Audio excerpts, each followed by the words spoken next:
It's Friday, February 13th. Today, former mayor in the hot seat. How Sam Cates is defending his handling of the police headquarters construction fiasco as the inquiry continues. Plus, confidence shaken in healthcare system. The response from health officials after a doctor fails to recognize a woman's broken arm and sends her home. And prepare your fishing rods. Why this long weekend will be a great opportunity for families to discover the excitement of ice fishing. Your Morning Winnipeg starts right now.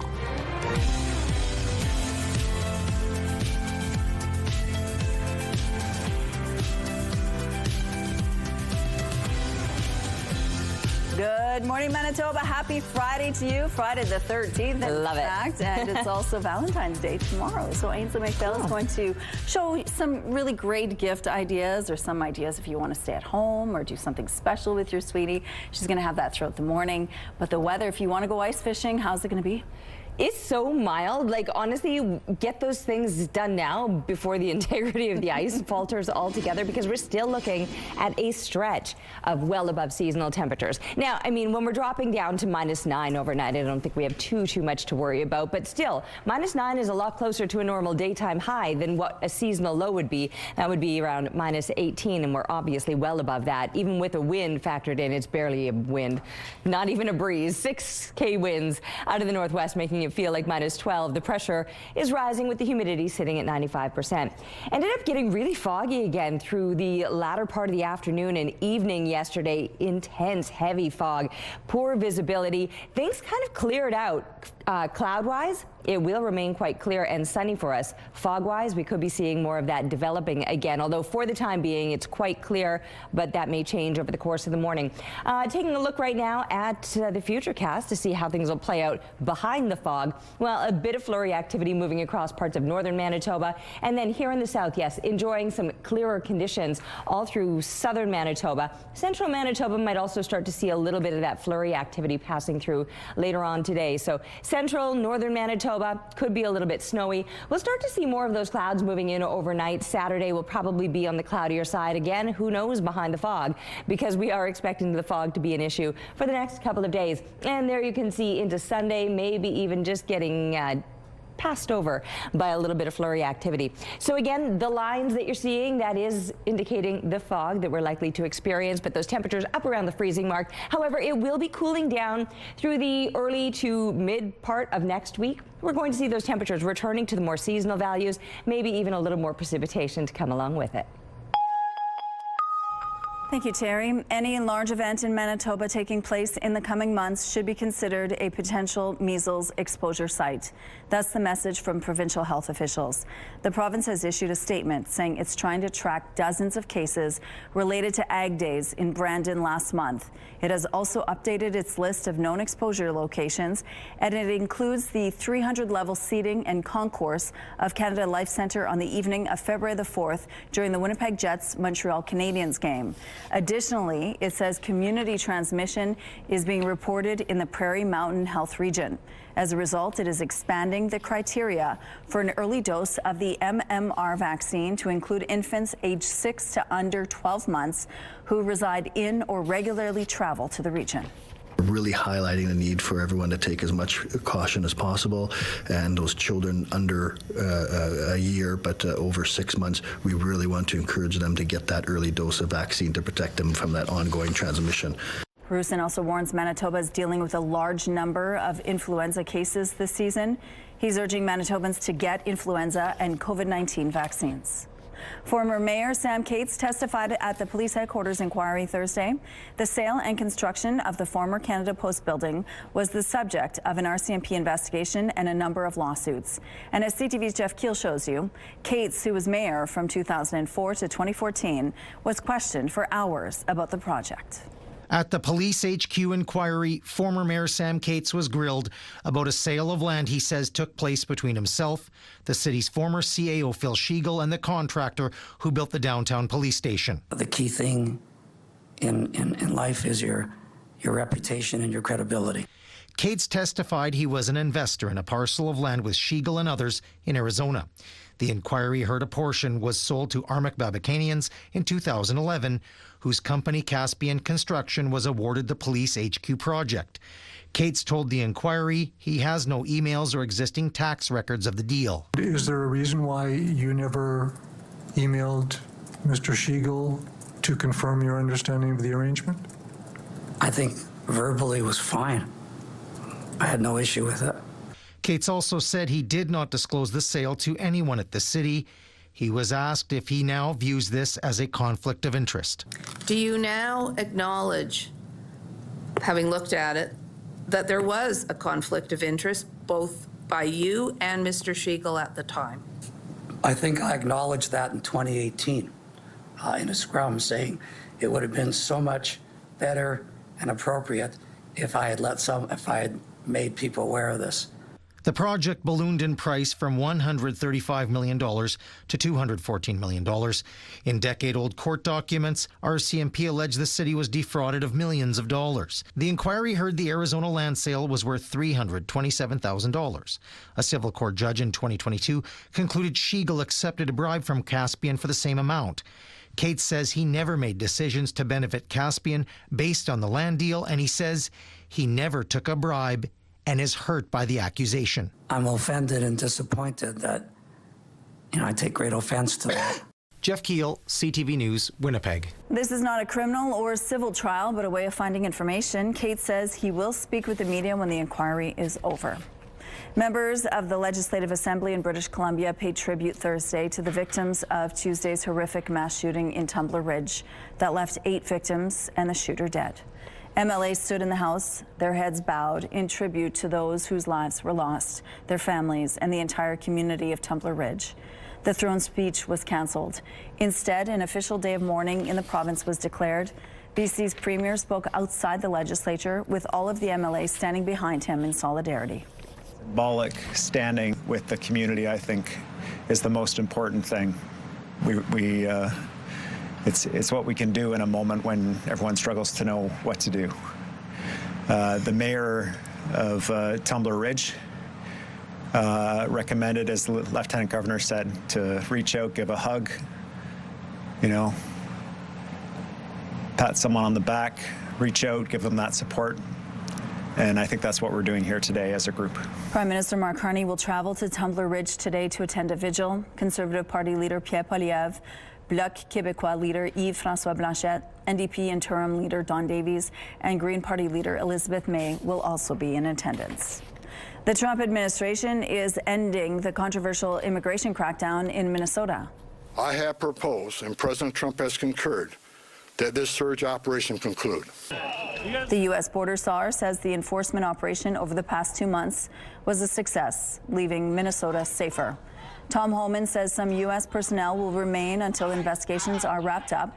During the crackdown, the fatal shootings of 2 American citizens were caught on camera, sparking protests. A new study shows most dog food contains dangerous levels of heavy metals and other contaminants. According to the nonprofit Clean Label Project, dog food has up to 13 times more heavy metals than human food. That's a problem because researchers say all those metals could contribute to higher cancer rates. The worst offender is kibble. The study didn't break down foods by brand, but it did say fresh and frozen foods contain less metal than dry. 1 in 4 dogs will develop cancer in their lifetime. It's a busy day for Canada's curlers at the Milano Cortina Winter Games. Brad Jacobs and Canada's men's team are playing a doubleheader today. The team started the day with a 6-3 win over the U.S. They'll take on Sweden later on. Our women's curling team will also take on the U.S. today. Also happening today, Canada's men's hockey team is back in action. After starting its Olympic tournament with a convincing 5-0 shutout over Czechia, Canada will take on Switzerland today. For many in Poland, this unusual competition represents a final chance to pack in some delicious calories before Lent. Clearly, they have no holes in their donut game as they take part in this annual speed eating contest held on the Thursday before Lent, which begins this year on Wednesday, February 18th. Here's a look at what's happening in traffic at Portage Avenue. It looks like things are moving well over here. If you see any problems out on the streets, please text them to us at 10400. Let's go now to Ainsley McPhail. Tomorrow is Valentine's Day, so you need to think about what you're going to do for your sweetie. Good morning, Ainsley. Good morning, and I hope you've already been thinking about it. It is Valentine's Eve. A lot of those reservations, not going to happen. But maybe you're going to make your honey a nice dinner, and before that, perhaps head to the Winnipeg Art Gallery. Behind me is the permanent exhibition, which features pieces dating back to the 1500s. How romantic is that? But there's something new I want to show you as well. This one is called We Tend to Care, and it refers to, it's contemporary Métis art. The grass to my immediate left refers to how us Westerners really do care about our lawns looking pristine and the hidden meaning behind that. Throughout the morning, we're going to be talking about some other Valentine's ideas as well, including Flower in Flower. We've got an extra segment at 7:15, and they've curated something special for us at CTV. So wait for that one. Okay. Back to you. Sounds good. Thank you, Ainsley. Let's go out to the rooftop now. It's a great Valentine's gift when it's this mild outside. No kidding. It's been incredibly pleasant. It's been pretty foggy. I mean, we saw the fog the other morning looking so cool and pretty, especially as the sun was rising and it was taking on all of those colors. And remember just the tops of the buildings poking through.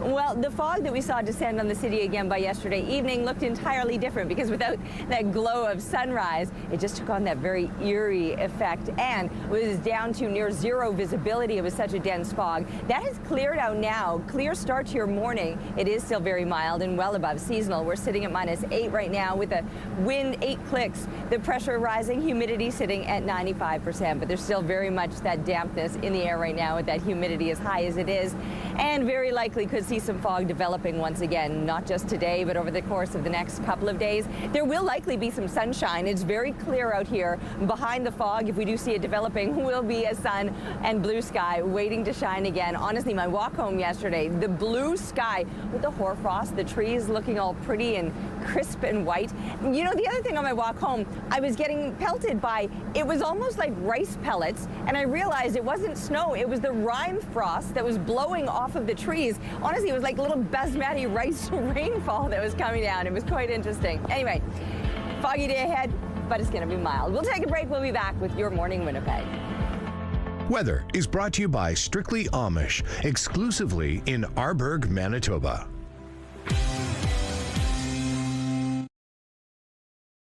Good morning. A motion at Winnipeg City Hall to crack down on what it calls nuisance demonstrations is facing criticism from some community groups and organizations. They say the proposed bylaw infringes on their charter rights to free expression. The proposed Safe Access to Vulnerable Infrastructure bylaw would ban protests within 100 meters of schools, hospitals, places of worship, and daycares. And people who violate the bylaw could be fined. A city report says the proposed measures aim to protect public safety while respecting people's rights to gather and express themselves peacefully. However, the Canadian Civil Liberties Association says the plan is too broad in its scope and puts an unreasonable limit on freedoms of expression. On its face, it directly infringes freedom of expression and freedom of peaceful assembly, two rights that are protected by the Canadian Charter of Rights and Freedoms. And we want to be clear, obviously there's no room in our society for violence, threats of violence, and incitement to violence. And whenever required, the police can and should consider intervening to protect public safety. But the police already have the powers they need to do that. They do not need a new bylaw in order to be able to protect public safety. Earlier this week, Mayor Scott Gillingham said the city's legal team has reviewed the proposal and found it doesn't infringe on the right to protest. And the city report notes similar bubble zone bylaws already exist in other Canadian municipalities. But the CCLA says some of those are already being challenged before the courts. A Manitoba woman says she waited 14 hours with a broken arm in Selkirk's emergency department, only to be told by a doctor it wasn't actually broken. But when she got a second opinion at a Winnipeg clinic, she discovered her arm was not only broken, it had cracks in 2 places. CTV's Denton Unger reports. 19-year-old Caitlin Dunn found herself in the emergency department at the Selkirk Regional Health Center earlier this month. I tripped and I fell on my bath mat half asleep, slamming my wrist right here on the shower. That happened shortly before midnight, and with local clinics closed and her arm swelling, Dunn says she had no choice but to head to the ER, where she ended up waiting 14 hours. It was just constant pain. After getting an x-ray, Dunn says a doctor finally saw her. He told me that my wrist is fine, there's nothing wrong with it. She was told to go home and ice it, so that's what she did. But the pain didn't go away. In fact, it got worse. I couldn't put pressure, I couldn't put the ice bag on it because it was too painful. So the next day, she went to a medical clinic in Winnipeg, where she got a very different diagnosis. Her arm was broken in 2 places. I was just like kind of mad about the hospital making me wait 14 hours to tell me it's not broken. And then basically could have messed up my wrist severely. The Interlake Eastern Regional Health Authority says while it can't comment on specifics of any individual's care, its patient relations team is aware of this matter and is following up on it directly, adding in part, in all cases, patients receive care from highly skilled healthcare professionals who make decisions based on the information available at the time, including clinical assessment and diagnostic imaging. But for Dunn, she says this whole experience has shaken her confidence in the healthcare system. I don't think I would go back to the emergency room unless it's a severe emergency. Danton Unger, CTV News, Selkirk. President Trump has reversed a landmark scientific ruling on climate change that was key to reducing greenhouse gases. It has nothing to do with public health. This was all a scam, a giant scam. This was a ripoff of the country by Obama and Biden. In 2009, the endangerment finding found that a wide range of those cases posed a threat to public health. That finding became a key legal component to lowering emissions. Now the White House is calling their reversal the largest deregulation in American history, claiming cars will become cheaper and costs will come down for automakers. Environmental groups say this is the biggest rollback on climate change from the administration yet, and they will challenge it in court. The Manitoba Métis Federation is one step closer to a historic first. The federal government has tabled Bill C-21. If passed, it would bring into effect the first self-government treaty signed with the Métis government in Canada and formally recognize the MMF's right to govern itself. It would formally allow the MMF to make laws about internal matters such as how leaders are selected, who its citizens are, and how its government operates. The legislation builds upon and would replace an agreement signed in 2021, which recognized the MMF as an Indigenous government. And now would be a great time to try some ice fishing in Manitoba. This weekend, you can cast a line without a license as part of the province's winter family fishing weekend. Even better, it won't cost you a penny. The province says this is a great opportunity for families to discover the excitement of ice fishing. While licenses are waived during the 3-day event, all regular possession limits and size restrictions remain in effect. A federal angling license is still required in national parks. Officials are encouraging anglers to check ice conditions before traveling onto the ice and say you should wear weather-appropriate clothing. We have some road closures to remind you about this morning. Rue Darvaux, Rue Hébert, and Rue Messager will have temporary changes between Taché and Saint-Joseph due to Festival du Voyageur. The southbound curb lane on Aaron Street will be closed between Ellis and St. Matthews Avenue, and Gertrude Avenue is closed from Daly Street North to Nassau Street North. If you have any other traffic tips, text them to us, please. Traffic is brought to you by Curtis Carpets, Manitoba's flooring experts. All right, we're looking now through the CTV Live Eye, brought to you by Bath Fitter, exclusive home of the PermaFit solution. It's a very clear start to your day. It's a very mild start to your day. The temperatures that we're going to be seeing around the province are once again well above what you would expect for this time of year. We might see some fog developing again. We saw it yesterday morning. It cleared somewhat through the day. Beautiful blue sky. Honestly, I was walking home. You can find it on my Instagram page. I snapped a picture at the Ledge grounds with these crisp white trees, blue sky. It was the most stark contrast, and it was so stunning. But then all of a sudden that fog descended again into the evening time and really blanketed not just the Winnipeg area. Much of southern Manitoba ended up under a fog advisory last night as we were down down to near zero visibility. All right, now this morning, here we are with these still very mild temperatures. -8 is where we're sitting right now, -5 in the Portage, La Prairie area, into the minus double digits once we're looking to Brandon, Dauphin, -13, -11, and then moving up into parts of northern Manitoba, you're going to see it's very, very mild for most places, up to -4 in the Lynn Lake area, and then a slightly colder or considerably colder -23 right now over in Churchill. Now, winds you can see aren't having too much of an impact right now, so the numbers that we're seeing as far as the wind chill goes aren't far off of where the actual temperature is sitting, and that breeze right now is very, very light. Those clear conditions to be enjoyed here through southern Manitoba. Northern Manitoba, a few extra clouds, likely to deal with some flurries too. Central Manitoba might also see some of that developing later on today. Now, fairly clear, rising to -1 by the time kids are coming home from school today, but again, fog could be a factor through the morning hours or maybe throughout the day today, throughout the weekend, or at least into the start of it. But these mild temperatures will last till the early part of next week, and then we're going to see them dipping back to what is normal for this time of year. And speaking of those frosty pictures out of Maple Grove Dog Park, they look like matchsticks. Those are helmets on those posts out there. Very cool photo. Thanks to Patty for this one. Keep them coming, please, to Winnipeg Weather at ctv.ca.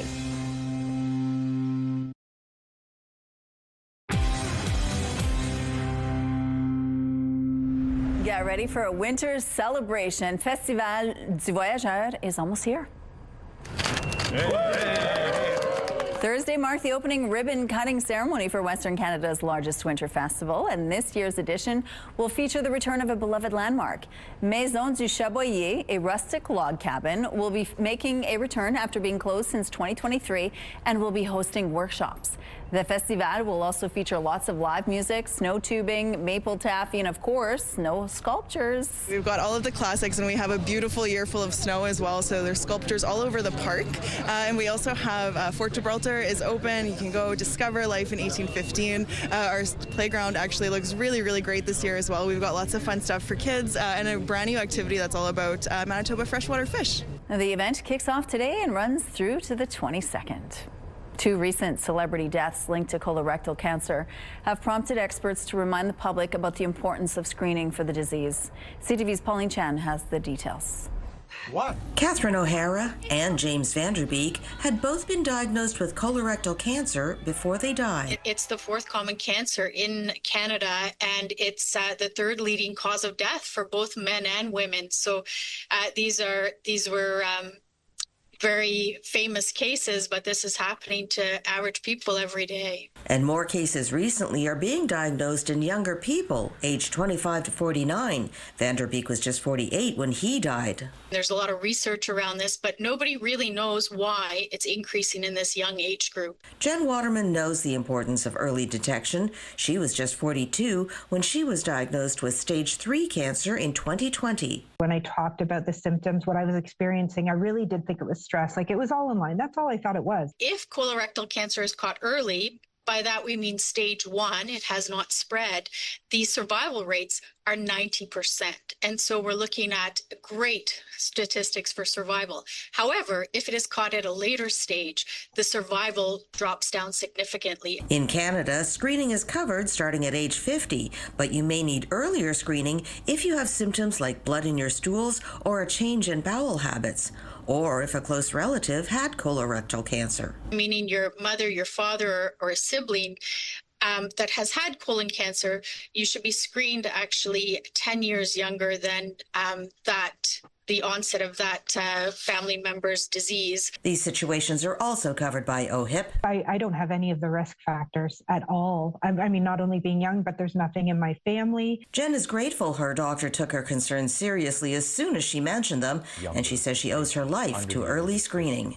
Pauline Chan, CTV News. Here's what's happening right now in the Provencher Bridge. So far, so good here in this part of the city. We'll be right back after this.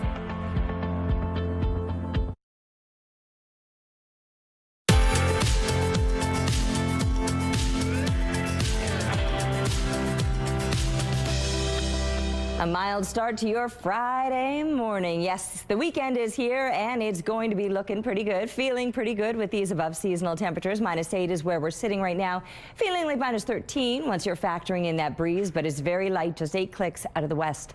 The pressure rising, the humidity sitting at 95%. Very clear conditions. That's after all of that fog from yesterday evening burned off. My goodness, down to near zero visibility into the evening last night after that fog redeveloped again late into the afternoon. We saw it early in the morning and then it cleared out nicely through the day. There was blue sky, sunshine, and then that fog descended once again. We very likely could see similar patterns today. Clear conditions, so behind any fog that we might see, there will be sunshine. Further up into central and northern Manitoba, that's where the clouds will be, with some snow passing from the northwest into the eastern side of the province later on into the afternoon. So yes, fog with a sun mix, I suppose. -1 is what we're looking at for our daytime high, with winds expected out of the south remaining very light. It'll just be about a 15K wind that still remains in place overnight as we drop down to -8. That is a normal daytime high. A seasonal low, that would put us around -18. We are nowhere near those temperatures at this point. We could get closer to those temperatures, though, once we're looking through the latter part of next week. Tomorrow, however, and into the start of the weekend, it does look like it's going to stay incredibly mild, close to the freezing mark, with, again, the fog or pockets of sunshine. And Sunday could even be up into the plus digits. A few extra clouds to linger, maybe even some light snow. Then it starts to fall off a little bit, and then a little more so as we're seeing that return to the more seasonal temperatures through the latter to middle part of next week. A 21-year-old man is fighting for his life in hospital after being shot Wednesday morning. Police were called to a home in the 600 block of Agnes Street just before 7 a.m. Wednesday. They found the victim suffering from a life-threatening gunshot wound to his upper body. He was taken to hospital where he remains in critical condition. Police say the homicide unit is investigating because of how severe the man's injuries are. No arrests have been made, and anyone with information is asked to contact police. Demonstrators took to the steps of the Winnipeg courthouse as a rare legal challenge got underway. National advocacy group Animal Justice is pursuing a charge against a Swan River area horse farm. The move is unusual in that the group is using a mechanism called private prosecution, in which a judge permits a private citizen to lay a charge for an alleged offense. At issue is a shipment of horses to Japan in 2022. Animal Justice accuses the farm of not having a contingency plan in place for the horses in case of a delay, which it says there was, causing unnecessary suffering for the animals. Misinformation about trans people floods social media in the wake of the BC mass shooting.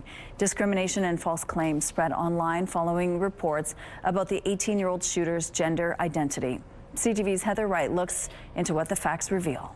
As news of Tuesday's school shooting in Tumbler Ridge broke and details began to emerge, Dee McWaters says her heart sank for the victims, for their families, and for the transgender community. It was like, oh no, you know what? People are going to use this to weaponize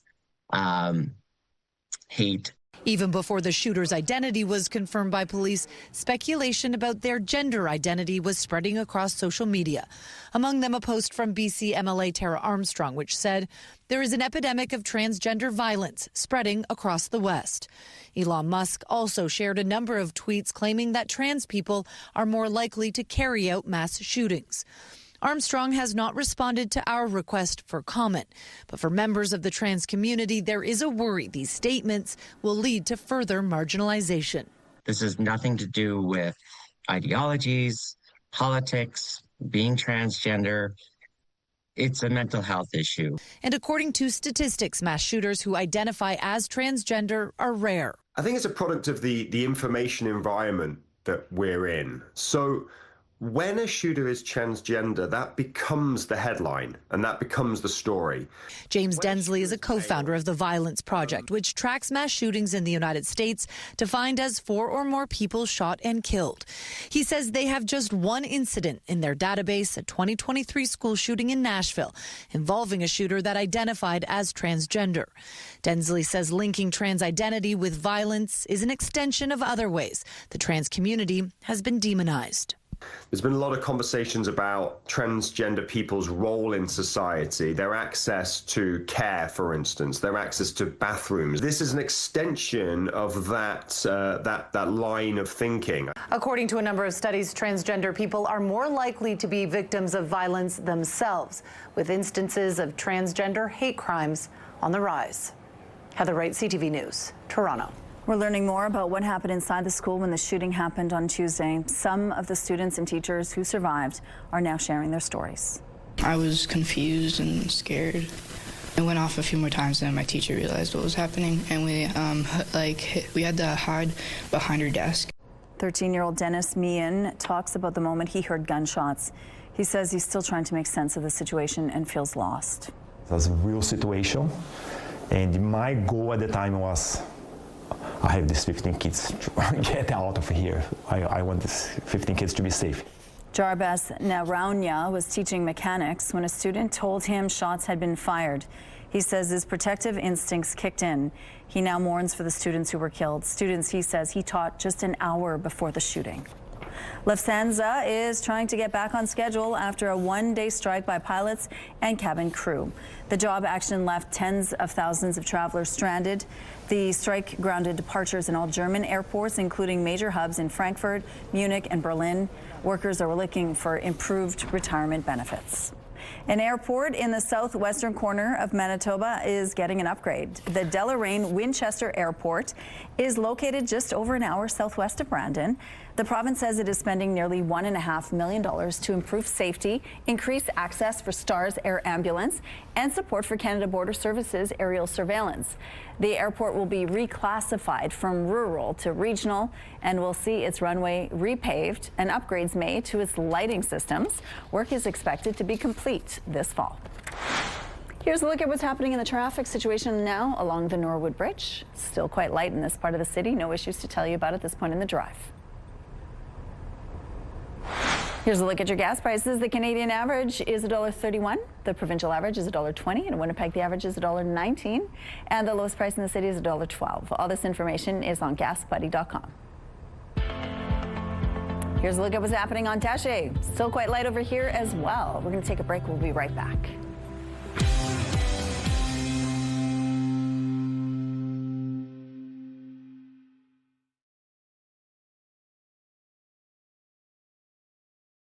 Weather is brought to you by Blinds Are Beautiful. Our new Hunter Douglas showroom is at 900 Lorimer. The conditions very clear this morning. What a change-up that is from the heavy fog that had blanketed not just the city but much of southern Manitoba through yesterday evening. It actually started to descend on the city later into the afternoon, and then by evening time we were down to near zero visibility. Well, waking up this morning, the sky crystal clear. It's gorgeous out here with these very mild temperatures and the lack of fog. However, we could be seeing more of that fog as the morning goes on. It's -8 right now. Feeling like -13, the breeze very light, just 8 clicks out of the west right now. The pressure is rising and the humidity sitting at 95%. But clear for now through southern Manitoba. A bit of a different story. Once we're looking across the north, there's some heavier clouds and will likely be some scattered flurries as well, beginning in the northwest, pushing on into the northeast throughout the afternoon, and even starting to move into central Manitoba as well. So as it pushes further east, it's pushing a little bit further south.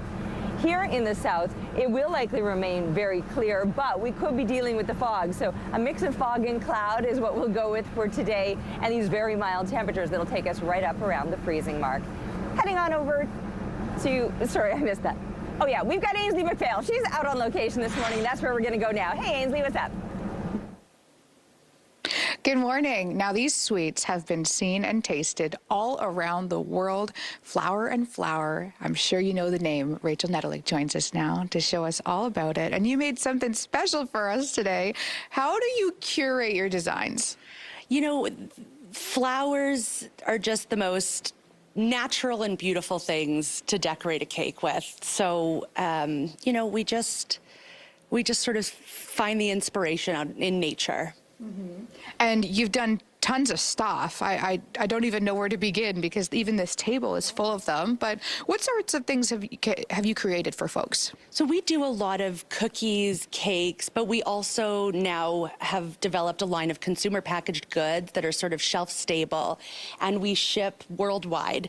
So we now have our rose petal caramel popcorn, our blossom bars, we have a floral finishing salt, our rose sugar, some floral jams, all of our chocolate products that have been quite popular. What's a floral jam? A floral jam. Thank you for asking. We make our own jam and we use it in our imperial cookies that we sell in the bakery.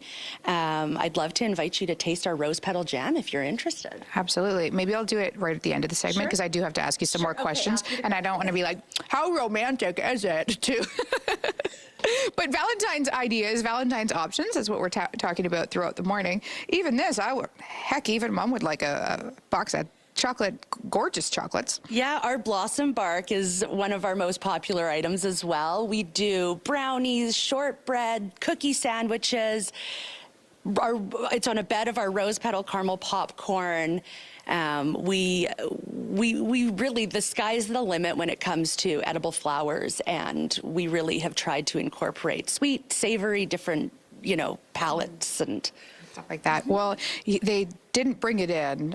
Weirdly enough, they didn't bring in like a 6-tier wedding cake, but they showed me a picture. How romantic for if you've got a wedding coming up too. Let me try this. Can confirm, very rosy. I'm not making the prettiest face. We'll see after this break.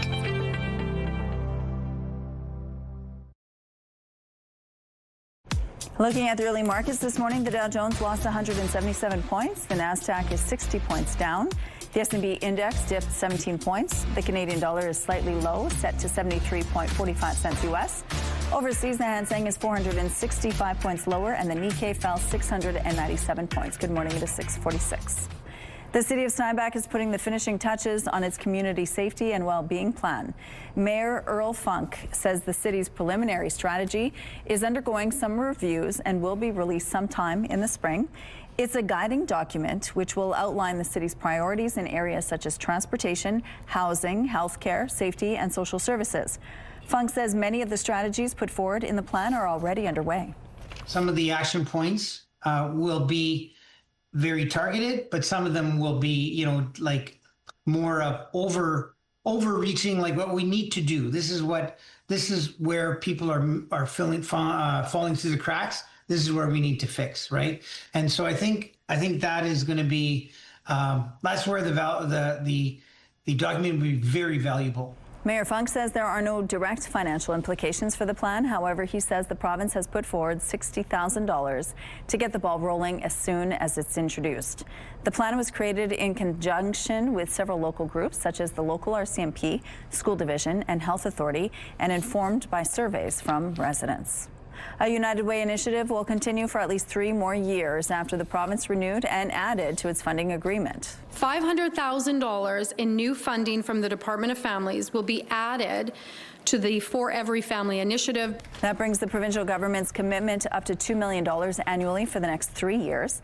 The United Way is also kicking in another $2 million each year. The program helps with preventative and family-centered supports at 25 family resource centers, including Norwest Co-op Community Health, Fort Garry Women's Resource Center, and Acorn Family Place. It is a recognition of the essential role that family resource centers plays in strengthening communities, reducing barriers, and ensuring that every family, regardless of circumstance, has access to support, care, and opportunities to thrive. The money will also support 11 child and family services liaison positions. Since 2021, those positions have helped 480 families at risk of apprehension keep their children in their home, and 100 families see their children returned from care. Kildonan Place is getting a big makeover. The mall announced a $30 million redevelopment plan. The project includes a redesigned mall entrance, a new zero food waste food court, removing the former theater space, and bringing in new retailers. The new food court is scheduled for early 2027. The Winnipeg Blue Bombers are loading up for the 2026 CFL season in hopes of returning to Grey Cup glory. Let's be aggressive. Let's get back to making a splash. And it's been a few years. So, we've been quite status quo, to be honest. So it certainly was a concerted effort, a organizational effort to be aggressive. Let's target the guys we want and let's get them. The Bombers have officially signed a handful of top-tier free agents, and GM Kyle Walter says they complement the team's already deep core. O-lineman Gerald Broxton was brought in to provide Zach Caleros more protection, while Jake Sarasna should be a dominant presence on the D-line. Other new faces include defensive back Jonathan Moxey and wide receiver Tommy Nealt. The Bomber regular season and quest for the Cup kicks off Friday, June the 5th in Calgary. The Intergenerational Jamboree is connecting some of the youngest people in the Waterloo region of Ontario with some of the oldest. My friends are your friends and your friends are my friends. The weekly music session brings seniors and families with children together. It was first launched 2 years ago by Laurier University's Academy of Music and Arts as a pilot project, allowing for generations separated by nearly a century find common ground for an hour each week. I love that so much. We have some road closures to remind you about this morning. Rue d'Arvaux, Rue Hébert, and Rue Messager will have temporary changes between Taché and Saint-Joseph due to the Festival du Voyageur. The southbound curb lane on Aaron Street will be closed between Ellis and St. Matthews Avenue, and Gertrude Avenue is closed from Daly Street North to Nassau Street North. If you have any other traffic tips or updates, please text them to us. Looking outside now, it's -8, but it feels like -13. That's not a big difference, and it's not a big wind. An 8K breeze out of the west right now. The pressure is rising, the humidity sitting at 95%. Clear conditions to kick off your morning. It was very foggy last night. It was foggy yesterday morning, but then it ended up clearing out nicely throughout midday. But by late afternoon, that fog descended again, and we certainly noticed it overnight. And now, all of a sudden, there you can see it's clear out there once again. Visibility is good. Central Manitoba seeing a few extra clouds and even heavier clouds up further into the north, and that's where there could be a little bit of precipitation today. But even there, incredibly mild, well above seasonal temperatures, pushing you close to the freezing mark or just a few below. A little bit cooler in Churchill, but still well above seasonal. A high expected of -14. But yes, you will likely deal not just with the clouds, that passing precipitation as well. Maybe Lynn Lake could be seeing a little bit of sunshine today, up to 2 degrees. Look at this, plus digits right up into northwestern Manitoba. Mid-February, these are shocking temperatures to be reaching. Southern Manitoba up around the freezing mark, or for some, even a little bit above.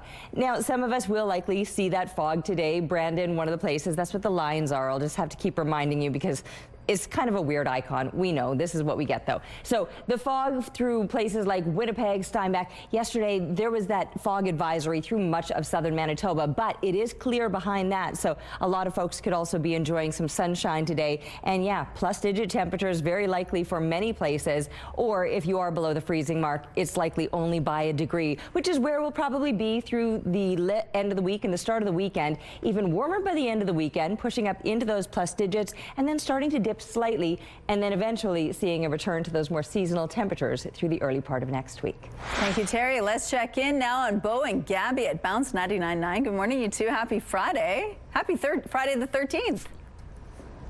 You got that right. 13. We're all about the 13 here. We're all about that, and go Canada, go when it comes to the games going on in Italy right now. I actually taped this to Bo's back, and he danced under a ladder yesterday. So we are laughing at Friday the 13th, Rochelle. Do you have any superstitions? Well, the ladder one is definitely one. We've had a little bit of construction happening at our house, and I would refuse to walk under a ladder anytime. And I also, if someone says something about my team and there's a game coming up, I will always knock on wood. I don't know. It's just ingrained in my brain. I don't know. How about you guys? Well, you know what?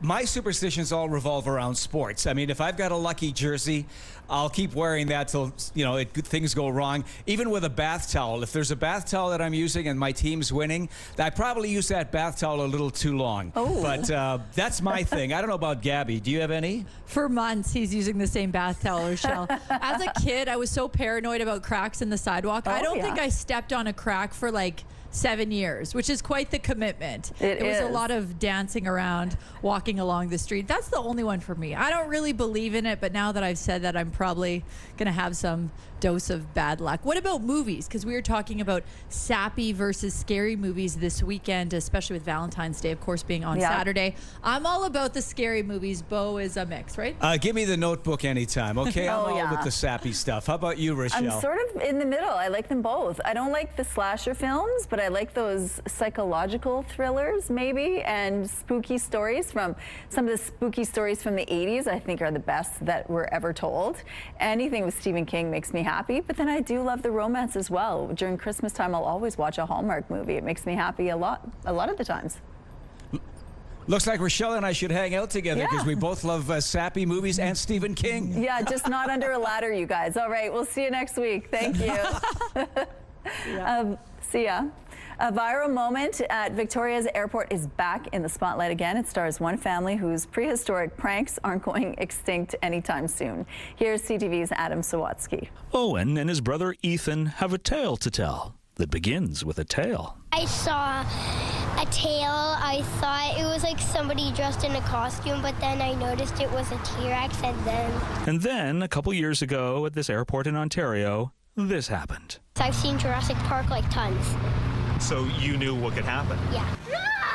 Owen knew he could be eaten, so he ran away. Ethan, too, until they recognized something familiar about that dinosaur's roar.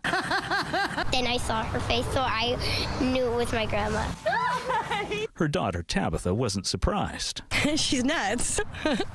And in turn, that makes me nuts, and I let the kids be nuts as well. Which is why Tabitha was so supportive when Ethan and Owen started plotting a reptilian retaliation. We came up with a plan to scare her with our raptor costume.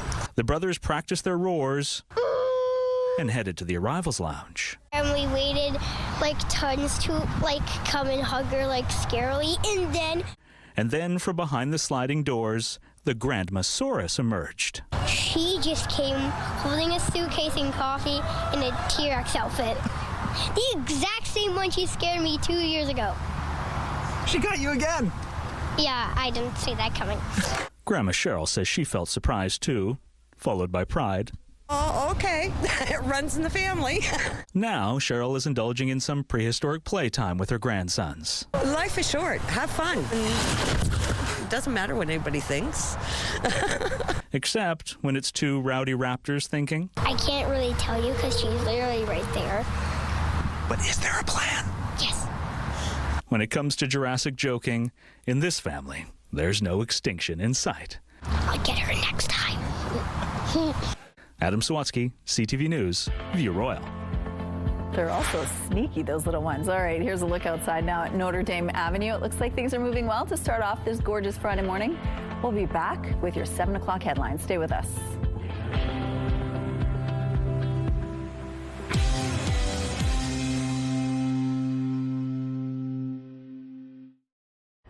It's Friday, February 13th. Today, measles alert expands while the province warns any large event could be an exposure site and lowers vaccine age. Plus, former mayor testifies. Sam Cates grilled for hours over a land deal tied to the soaring police headquarters price tag. And Freeze and Fish. License-free weekend invites Manitobans to drop a line and reel in some winter fun. Your Morning Winnipeg starts right now.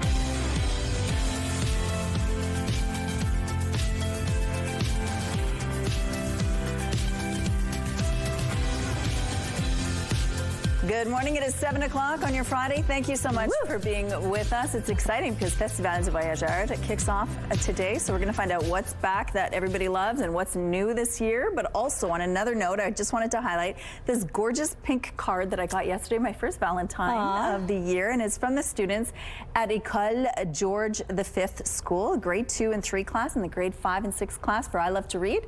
I got a chance to read, and look at how beautiful this card is. So thank you to the students, and thank you for the wonderful questions as well. They were very fabulous. nice. Yes. I was also reading to kids yesterday. I was down at the Children's Hospital, so I didn't get a card, but I did get to be on their TV station with no name, right? Yeah. And yeah, so hi and good morning to all the kids over at the Children's Hospital this morning. Thinking about you. How's the weather shaping up for the weekend? So beautiful. So it's been so incredibly mild, and that's going to continue on. We've got a stretch of days ahead that'll carry us right on through the weekend with these well above seasonal temperatures continuing. Now yesterday, maybe you were out and about into the evening time and you noticed that thick and heavy fog that descended over the city. It actually kind of moved in late afternoon, and then really heavy visibility was down to near zero visibility at times into the evening.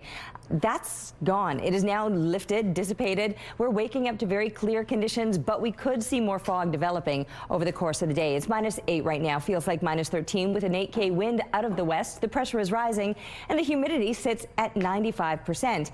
Now, these conditions very clear across southern Manitoba, but totally different story as we're looking all throughout northern Manitoba.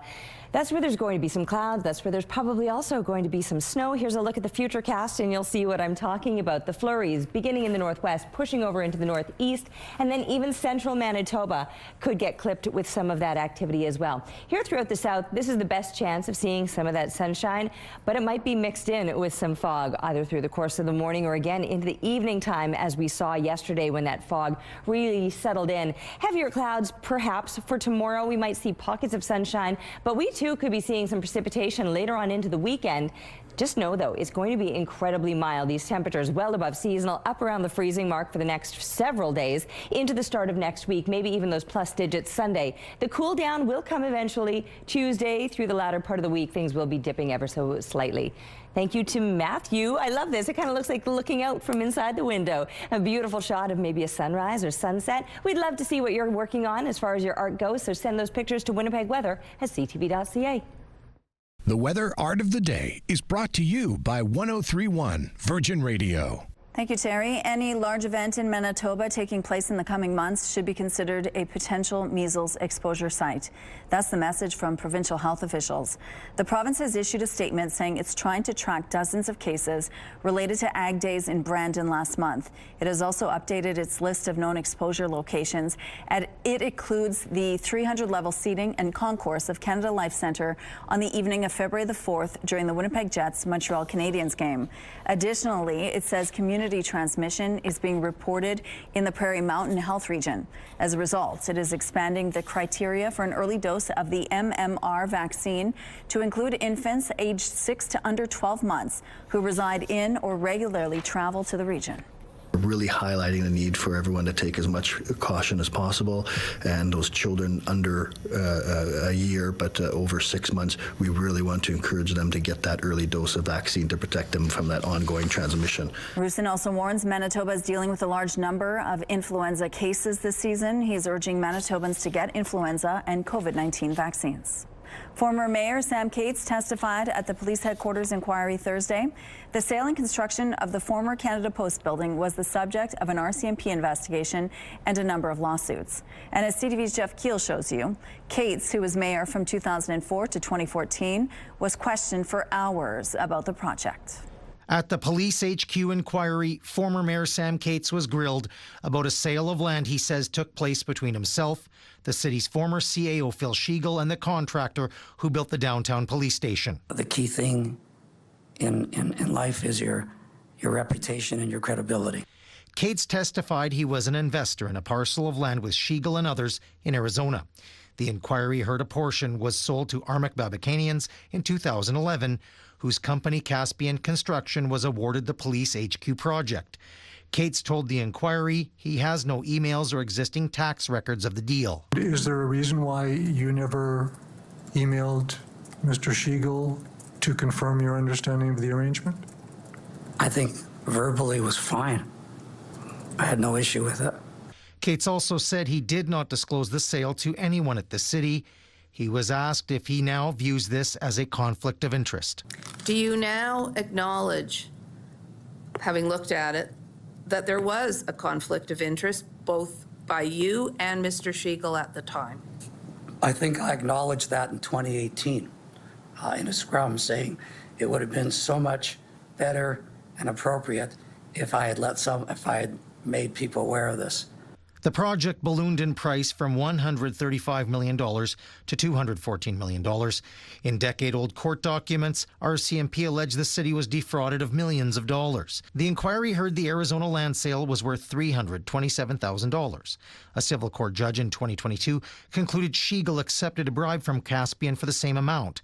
Cates says he never made decisions to benefit Caspian based on the land deal, and he says he never took a bribe and is hurt by the accusation. I'm offended and disappointed that, I take great offense to that. Jeff Keel, CTV News, Winnipeg. This is not a criminal or civil trial, but a way of finding information. Cates says he will speak with the media when the inquiry is over. The heartbreak is unbearable as we learn more about the victims in the Tumbler Ridge mass shooting. She's been the glue in our family, the bridge between the age gaps. She could mature to roll with her older sisters. To accept that my daughter is gone is impossible. Sarah Lampert is the mother of 12-year-old Tikaria, or Tiki, as her family nicknamed her. She describes her daughter as a strong-willed, fearless, and outspoken young girl. We're also learning that 12-year-old Abel Mwanza was killed. This video was shared by his father. The shooting also took the lives of 12-year-old Kylie Smith, 12-year-old Zoe Benoit, 13-year-old Ezekiel Schofield, and 39-year-old educator Shonda Aviyugana Durand. They were all killed at the school. The suspected shooter's stepbrother, 11-year-old Emmett Jacobs, and the shooter's mother, 39-year-old Jennifer Jacobs, were both shot to death in the family home. Standing with those families, those loved ones who are suffering right now, and with little Maya who's in the hospital. 12-year-old Maya was wounded in the head and neck and remains in a coma at BC Children's Hospital in Vancouver. Her mother provided an update on social media, writing, "She moved. It's stimulus, a kick and hand move, but it's something. Keep up the positive vibes." 19-year-old Paige Hoekstra was also shot. She remains in hospital. In an update, her sister says she's had one surgery and shared these words from Paige: "I am okay and am recovering." Prime Minister Mark Carney will visit Tumbler Ridge today to mourn with the community in a vigil. The Prime Minister was invited to today's vigil by the Mayor of Tumbler Ridge. He has invited all other federal party leaders to join him. Bloc Québécois leader Yves-François Blanchet, Conservative leader Pierre Poilievre, Green Party leader Elizabeth May, and interim NDP leader Don Davies are expected to attend. Here's what's happening now in traffic at Kenniston and Sterling Lion Way. Things are slowly picking up in this part of the city, but overall moving quite well at this point. If you see any problems, let us know, please. The Canadian government's deal with China to allow Chinese-made electric vehicles into the country is putting more important trade negotiations with the U.S. at risk, according to a representative for American automakers. Brian Kingston is the chief executive officer of the Canadian Vehicle Manufacturers Association. He says the move further complicates what's already become a very challenging discussion. His group represents GM, Stellantis, and Ford.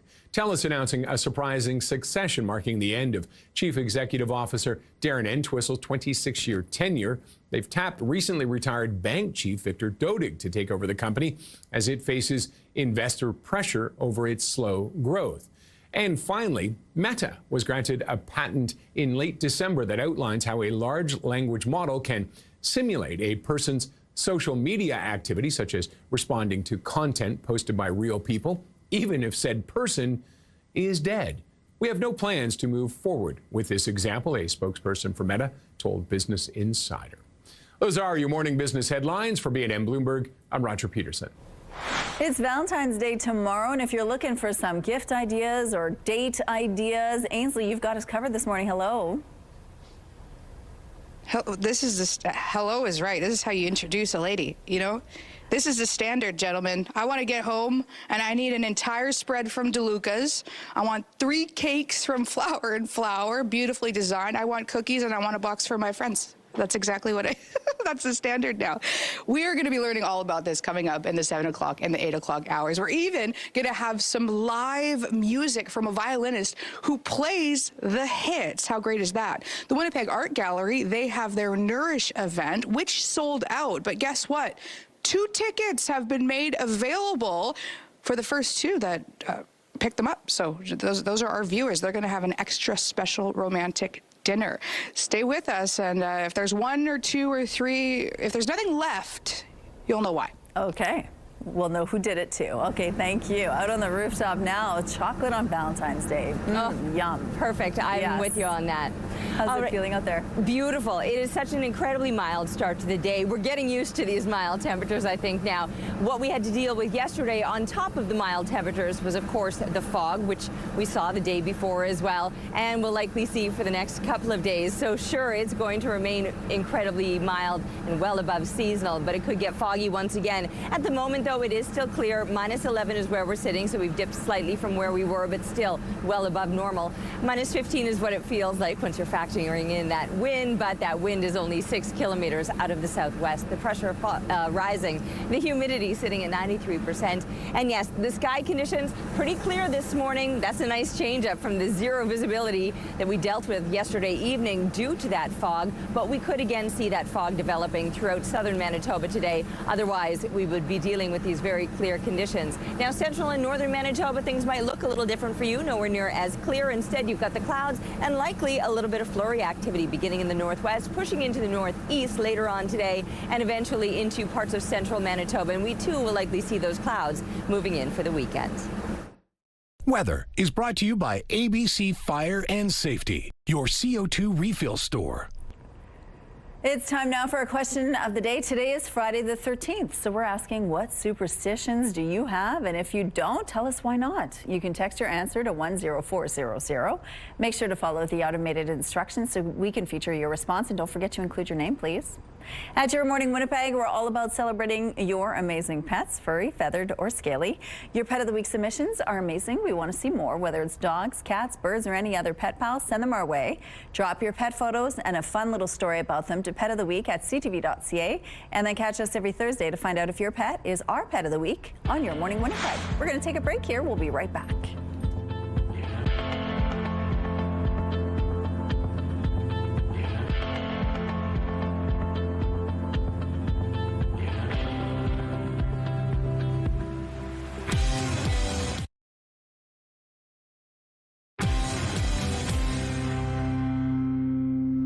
Good morning. It is 7:16. A motion at Winnipeg City Hall to crack down on what it calls nuisance demonstrations is facing criticism from some community groups and organizations. They say the proposed bylaw infringes on their charter rights to free expression. The proposed safe access to vulnerable infrastructure bylaw would ban protests within 100 meters of schools, hospitals, places of worship, and daycares, and people who violate the bylaw could be fined. A city report says the proposed measures aim to protect public safety while respecting people's rights to gather and express themselves peacefully. However, the Canadian Civil Liberties Association says the plan is too broad in its scope and puts an unreasonable limit on freedoms of expression. On its face, it directly infringes freedom of expression and freedom of peaceful assembly, two rights that are protected by the Canadian Charter of Rights and Freedoms. And we want to be clear, obviously there's no room in our society for violence, threats of violence, and incitement to violence. And whenever required, the police can and should consider intervening to protect public safety. But the police already have the powers they need to do that. They do not need a new bylaw in order to be able to protect public safety. Earlier this week, Mayor Scott Gillingham said the city's legal team has reviewed the proposal and found it doesn't infringe on the right to protest. And the city report notes similar bubble zone bylaws already exist in other Canadian municipalities. But the CCLA says some of those are already being challenged before the courts. Now would be a great time to try some ice fishing in Manitoba. This weekend, you can cast a line without a license as part of the province's winter family fishing weekend. Even better, it won't cost you a penny. The province says this is a great opportunity for families to discover the excitement of ice fishing. While licenses are waived during the 3-day event, all regular possession limits and size restrictions remain in effect. A federal angling license is still required in national parks. Officials are encouraging anglers to check ice conditions before traveling on the ice and say you should wear weather-appropriate clothing. Here's a look at what's happening now in traffic on St. Mary's Road. Things are picking up here, as you can see, but overall moving quite well in this part of the city.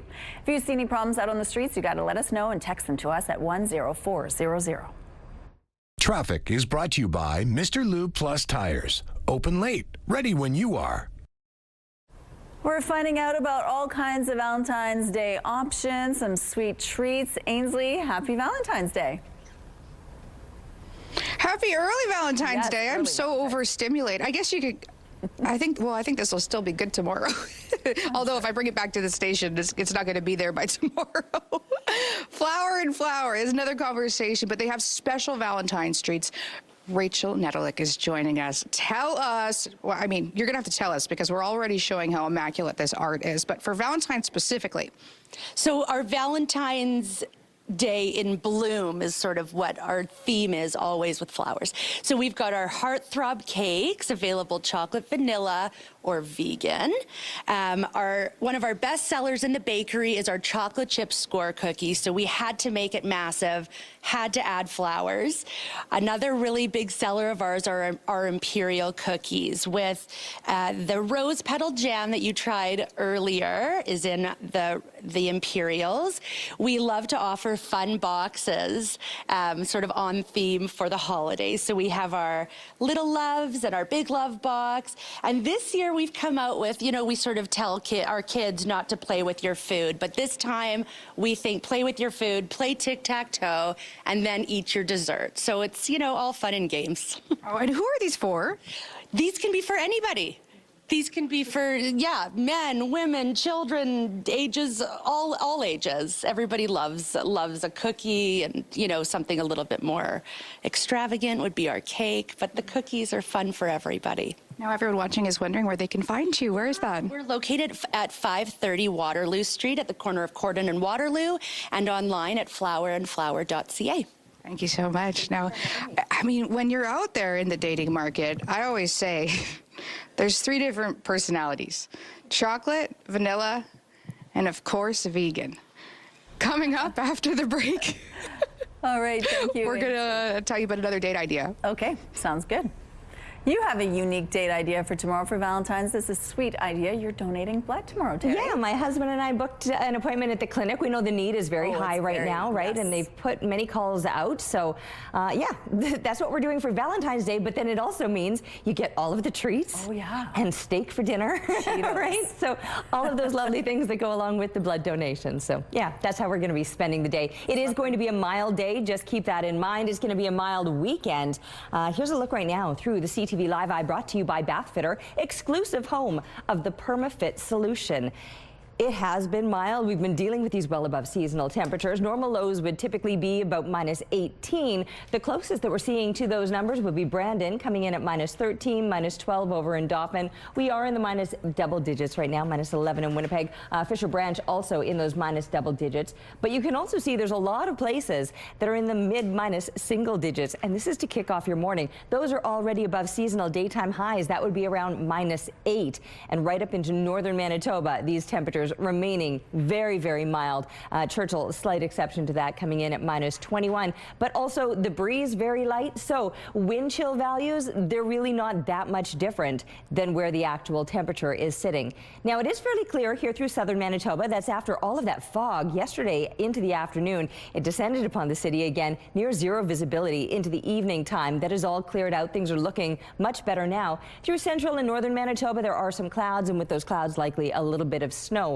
We're probably in for fairly sunny conditions, but there's a very good chance of seeing some fog developing again. So a fog-sun mix is what you can expect out of today, with the temperatures climbing close to the freezing mark, just barely below at -1 for today and tomorrow, and then pushing into those plus digits Sunday. But if it's not the fog, it'll be the clouds wrapping up the weekend, and then those temperatures dipping ever so slightly. But the photos have been stunning of the frost, especially when it's contrasted against that blue sky, or with the red helmets in the foreground of this picture. So fun. Thanks to Patty. Keep the pictures coming, please, to Winnipeg Weather at ctv.ca.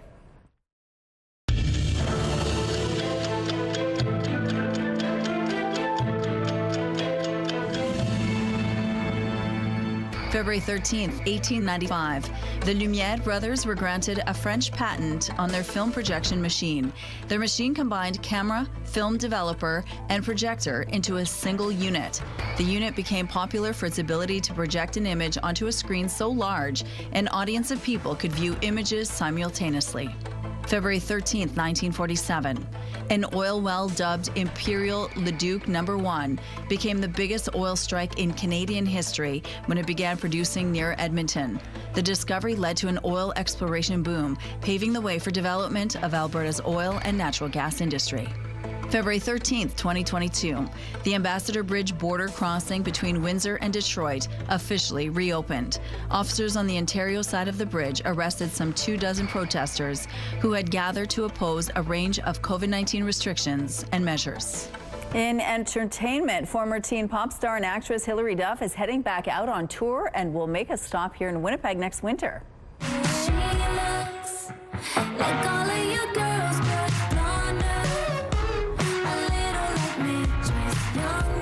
Duff is bringing her The Lucky Me Tour to Canada Life Centre on January 30th, 2027. The 7-country tour follows a series of small venue shows and a sold-out Las Vegas engagement that starts today. Duff launched her music career in 2002 while starring as Lizzie McGuire, but in recent years has concentrated on acting. Tickets go on sale February 20th at 10 a.m. through Ticketmaster. And Canadian music icon Sarah McLachlan won't be building a mystery regarding her whereabouts this weekend. She will be taking the stage at this weekend's NBA All-Star Game.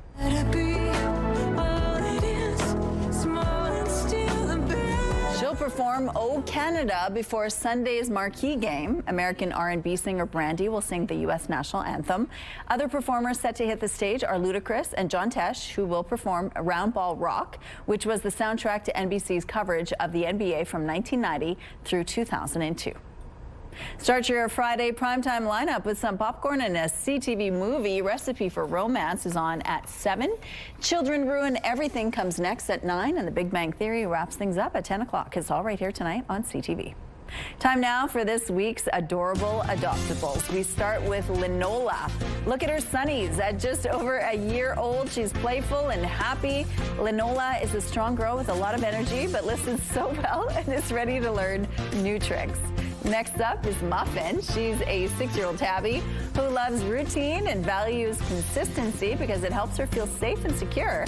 Muffin loves a good head scratch followed by some tasty treats. And meet Sheena. She's very sweet and affectionate. This gal has a lot of energy, but also really enjoys cuddle time. Looking for a happy, active dog? Sheena is ready to bounce right into your life. If you think you can offer any of these animals a good home, just head down to the Winnipeg Humane Society or give them a call. The number is there on your screen. Coming up at 7:28, we're getting more ideas for Valentine's Day at the Winnipeg Art Gallery. Stay with us.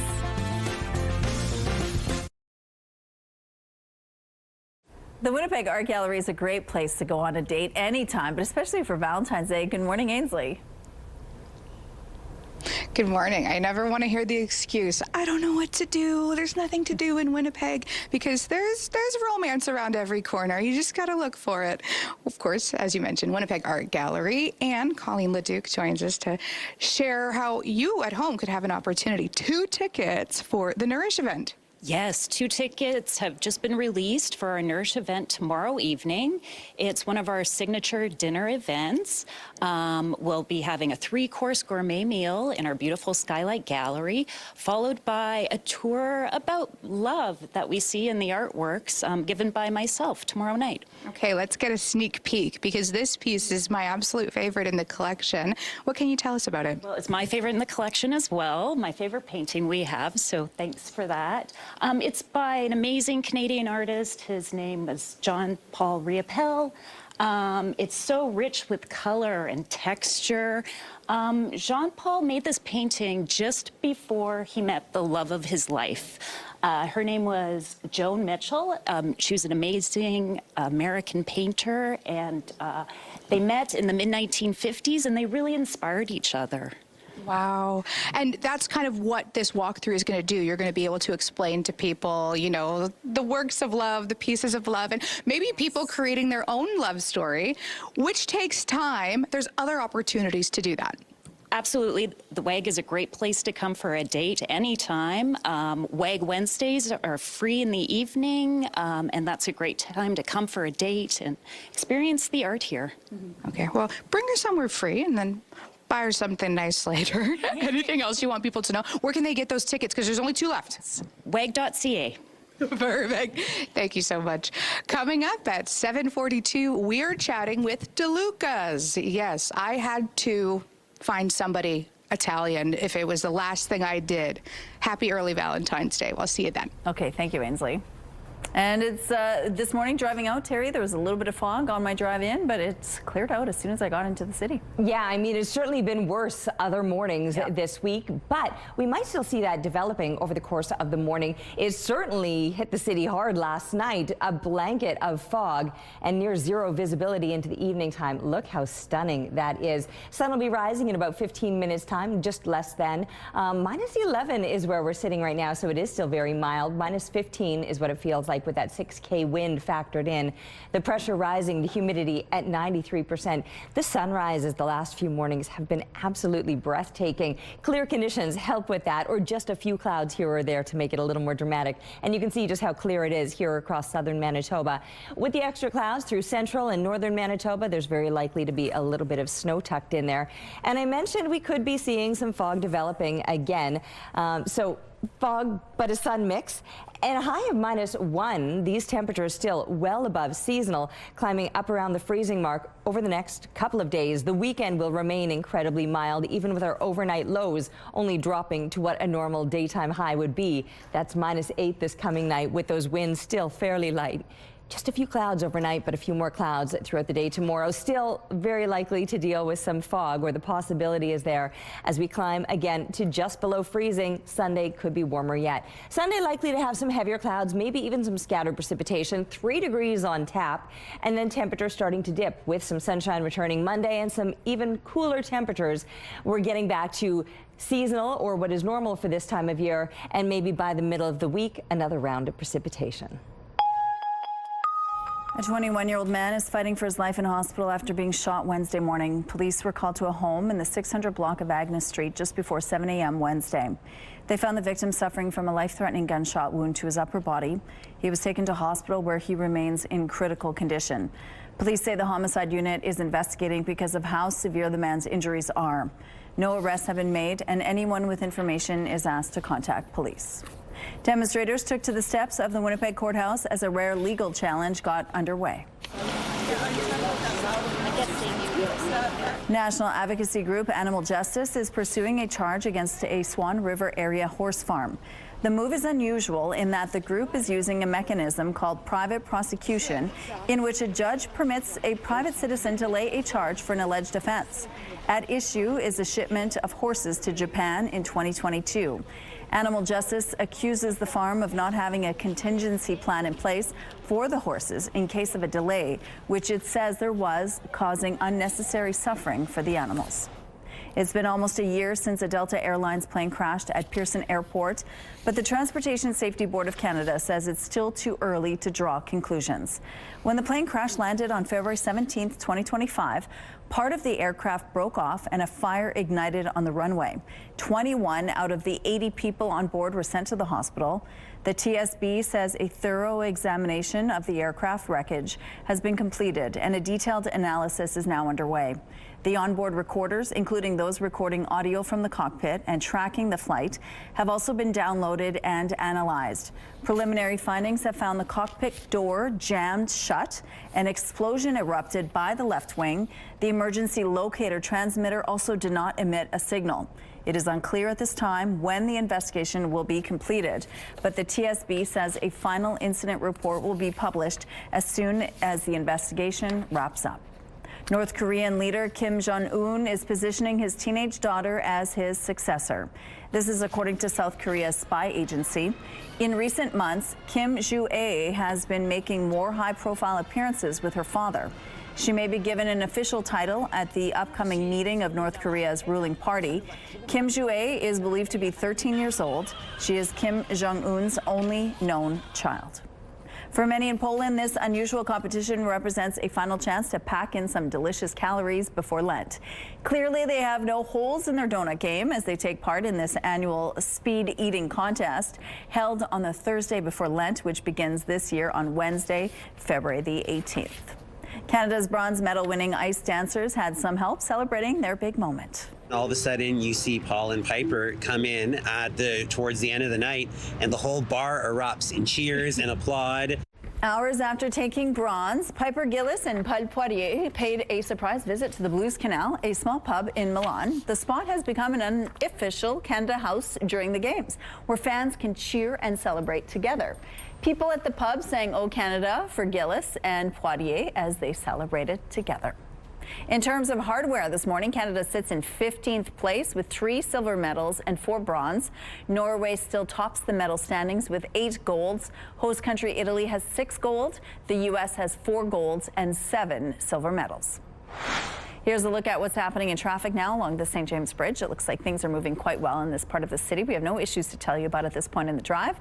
Let's look now at your gas prices. The Canadian average is $1.31. The provincial average is $1.20. In Winnipeg, the average is $1.19. And the lowest price in the city is $1.12. All this information is on GasBuddy.com.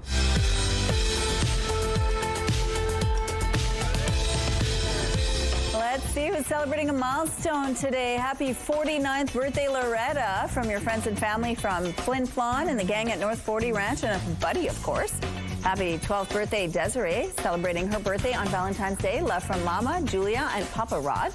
Happy 10th birthday, Chris. Love from Coco, Papa, and everyone who loves you. Happy birthday, Lori. Love from Dale, Lori, Dan, Mike, and Tom, and from all the grandkids and Pop. Happy 4th birthday, Milo. Love Isla, Mom, Dad, and all your friends and family. Happy 5th birthday, Ripley, from Mom and Dad and family. Happy 75th birthday, Greg, on Valentine's Day, with love from your family. Happy 13th birthday, Rowan. Love Mom, Dad, and Harlan. Happy 18th birthday, Sarah. Love Mom, Dad, Abby, and fur babies, Kimmy and Boo. Happy 11th birthday, Jaden. Love from your Thomas and Chartrand family. Happy Valentine birthday, Melanie and Chris, from family and friends. And a happy birthday, Francis. Love from your wife, Val, daughter, Ray Dawn, and grandchildren and great-grandchildren. To submit your milestone, visit our website, ctvnewswinnipeg.ca, and fill out the form at least 2 days in advance. It'll also enter you into our monthly contest for a chance to win a $100 gift certificate to Party Stuff.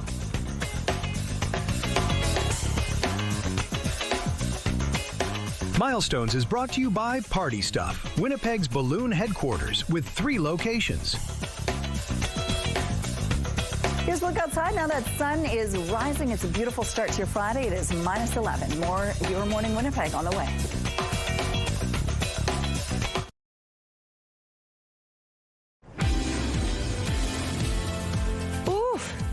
Honest to goodness, these sunrises the last few days, absolutely spectacular. Day after day, we've been gifted with this art.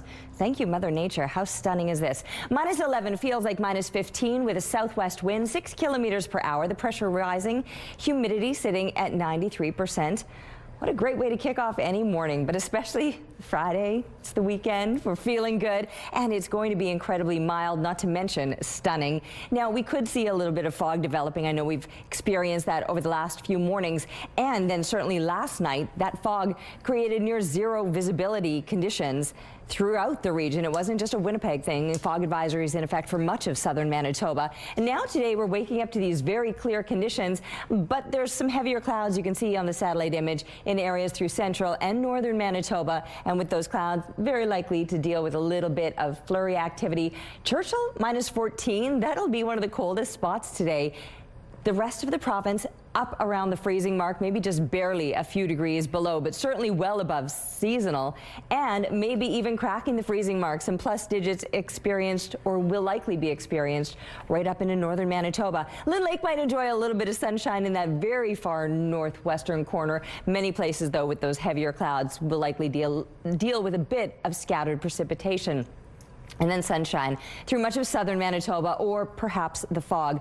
-8 is a normal daytime high here across southern Manitoba, and you can see most of us will be closer to the freezing mark. Some places even above. Will probably be just below with that fog developing later on today. And in fact, we could be dealing with these foggy conditions right throughout the coming weekend. Today, though, behind that fog, or before the fog, it will be clear and sunny, and then that fog could set in for the next couple of days, and cloudy Sunday before those temperatures drop off a bit next week.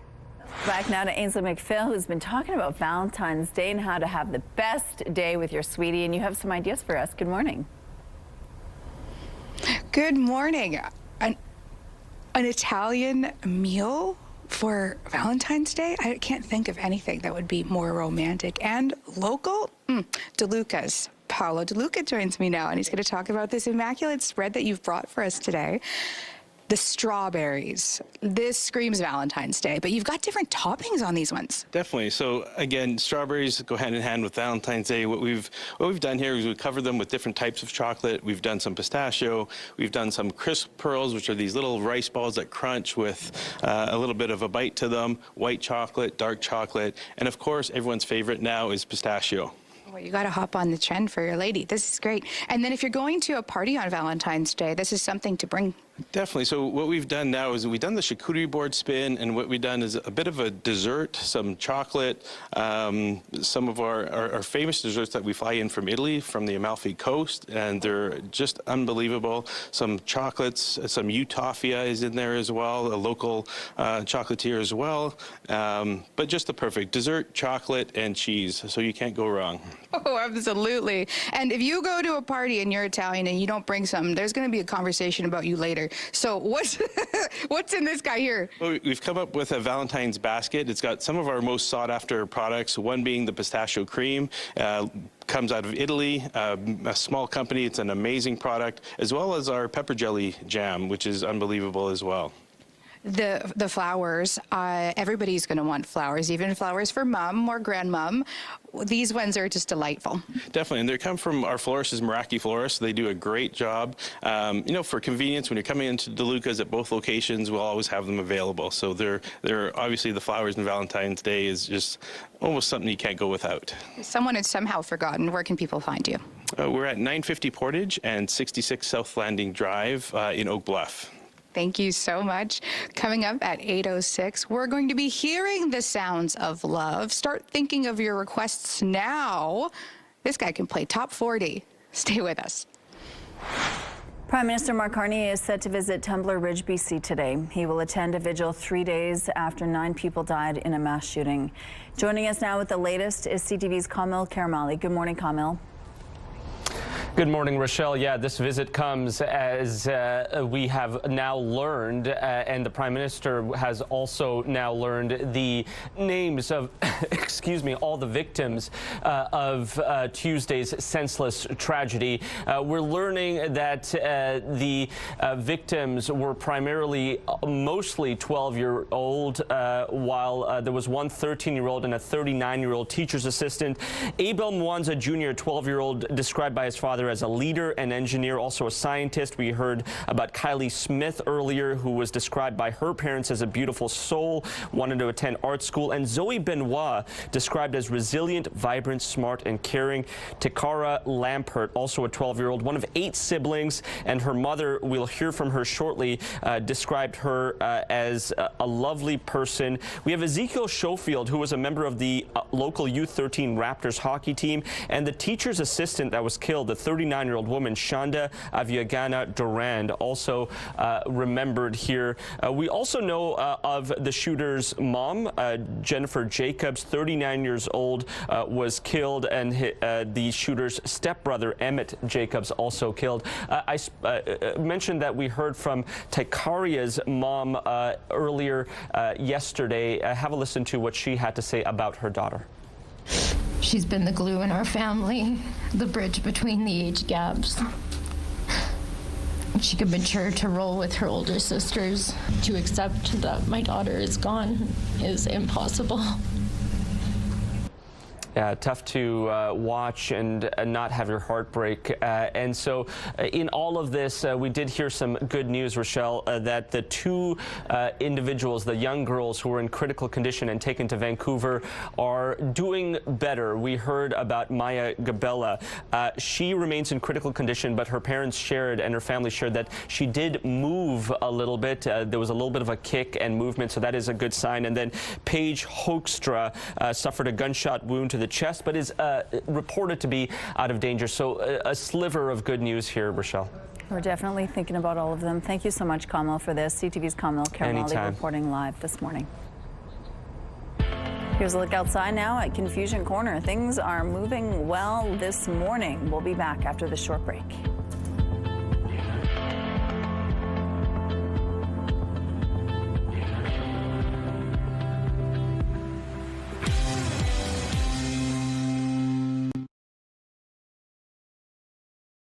Weather is brought to you by Canadian Footwear, helping you find the perfect fit. Temperatures are once again today expected to be well above seasonal. -1 is where we're headed. -8 would be normal. Now, that's a big change up from last year. This time last year, our warmest temperature was -17. It had dropped as low as -30 in the overnight hours. But the record back in 1983, 4.2 degrees, will be closer to that. Oh my goodness. Again, what a stunning start to your morning. Sun has risen now over the city, and you can see all of these gorgeous colors. We always get the most beautiful colors right around sunrise, and then as the sun climbs a little higher, it just takes on a blue sky day, which we can experience across much of southern Manitoba with these clear conditions. However, very similar to yesterday. You remember we had some fog in the morning, blue sky through midday. Check out my Instagram. I captured an incredible shot down by the ledge grounds of that bright blue sky with the frosty trees, but the stark contrast of the blue and the white. But then by evening time, that fog moved in, and we could be seeing that fog once again today. At the moment, it's -11 with a 6K wind out of the southwest. The pressure is rising and the humidity sitting at 93%. And in fact, not just today, but over the course of the weekend, we're very likely to see some of that fog developing as these temperatures will be rising up around the freezing mark, remaining well above seasonal for the next stretch of days, right into the start of next week before it even starts to drop off. Now, while it's very clear here through southern Manitoba, central and northern Manitoba, a few extra clouds. And with those clouds, there's likely going to be some scattered flurries passing through. And we could possibly see those flurries on Sunday as we're wrapping up the weekend with some extra clouds. Hey ho, the Festival du Voyageur is back for its 57th annual celebration of Francophone culture. It's Western Canada's largest winter festival, and it kicks off tonight at 6. And joining us now to tell us more about what's happening this year is Festival du Voyageur's Executive Director, Brianne Lavallée-Heckert. Good morning, Brianne. Good morning. Thank you so much for joining us. Bon festival. It must be so exciting. You're finally here. Yeah, we're super excited. The weather's been great this year, and we have so much stuff going on over the next 10 days. So yeah, really, we're looking forward to it. It takes a lot to put this together, from the musicians to the entertainment, other than the musicians. Tell us what is involved with planning Festival du Voyageur. Yeah, well, honestly, the biggest chunk of building the festival is building Parc du Voyageur. So we set up all of these tents in the middle of winter, and this year was quite cold in January, so setting up the park in pretty frigid conditions, but everything is going great. And yeah, it's quite the task to set up all the infrastructure of the park, and all of that, and then of course all of the planning, coordinating with all of our different programming partners. So it's quite the task to put it all together. So now you're here tonight at 6. Tell us what people can expect from Festival. What are some of the old favorites that are back? Yeah, so we've got our concours de gigue, concours de violon, concours de soupe au pois, the pea soup contest, which is very much a family favorite. Yeah. We've got a free pancake breakfast actually on the last Sunday of the festival, so it's a great time if you want to come down, bring your family. And of course, lots of great activities in the park. Our terrain de jeu, the outdoor snow sculpture playground, all of that is set up. We've got a lot of snow in the park. The sculptures are back in full force this year again. So exciting. Yeah. And there's a lot of stuff happening outside of the park as well, in other venues. Tell us about some of those contests and competitions. Yeah, so we have our official relais. So we have, it's not just Parc du Voyageur where you get to experience Festival. So we also have at the Centre culturel franco-manitobain, we have lots of programming there. We have our relais du Voyageur. So we've got a concert series there with some great artists. We've got Louis Michaud, who's an artist from Louisiana, Grammy Award winning. So that's going to be a really great show as well. And then we've also got our other official relays that are with programming partners. So we've got places like Auberge de Violon, where you can catch some great meaty tunes. We've got the Hotel Marion, which is going to be doing the Voyageur games. So lots of great stuff, not just at the park. Yeah. Okay, there are new things happening, including you brought some beer this morning. And I did. Croissants. So tell us what's new with this. What is this about? Yes, so our beer partner for the festival is Nonsuch, which is a local Métis-owned brewery here in Winnipeg. And so they had this great idea of doing something called bière brûlée. Okay. So what we did is we have these souvenir cups. So when festivaliers, when they come to the site, they can purchase a ticket and be able to get this cup. And then you have the choice between the prairie common from Nonsuch or the Baltic porter. Okay. And then what we're going to do is... This is interesting, guys. Yes. Okay. So this is a metal rod that my colleague Colin Mackey actually made in our blacksmith shop at Fort Gibraltar. Yeah. And so what we're going to do is we're going to stick this in the fire. It's going to heat up. You're going to have your beer in here. And then it's just going to slowly go in here like this. And then the beer foams up and it becomes really, really smooth. And it changes the flavor palette of it a bit. It becomes caramelized. It has a bit of a nutty flavor. So depending on which beer you choose, you have a different taste experience. That is so fun. And with a little bit of croissant to go along with it, why not? A real treat. What about the musicians that are coming? What can you tell us about that? Yeah, so tonight, opening ceremonies, we've got that started. And then we're actually, our first performance at the opening ceremonies is going to be by our official voyageurs. So we have a new family this year, the Brown family, who are taking on the role. So they're going to kick us off. And then we have Francophone bands in our biggest tent. So if you want to catch some really, really great modern Francophone music, Temps de Via Rouge is the place to be tonight. It's kind of usually the place to be on every night. It's where things really get heated up and exciting. Well, thank you so much for sharing this. Again, this starts tonight. If you want to get your hands on tickets, they're selling out fast, aren't they? Yeah. So you better get on that right away. Thank you, Brianne. Yeah, merci. Hey ho. Hello, Matt Scooby inside the TSN Sports Center newsroom with your must-see moment from Thursday. For it, we go to Utah. Blazers and Jazz. Ace Bailey gonna lose his dribble, so he thinks outside the box, fakes out Donovan Clingan badly, goes off the glass, and then slams it home. How about the high IQ play from Bailey? Finishes it off in style, completely fools the Blazers center. That is very nice. It's your must-see moment from Thursday. Well, tonight on TSN, NBA All-Star Weekend begins with the Celebrity Game, and Rising Stars game coverage starts 7 p.m. Eastern. That's all from the Sports Center newsroom. Have a great day.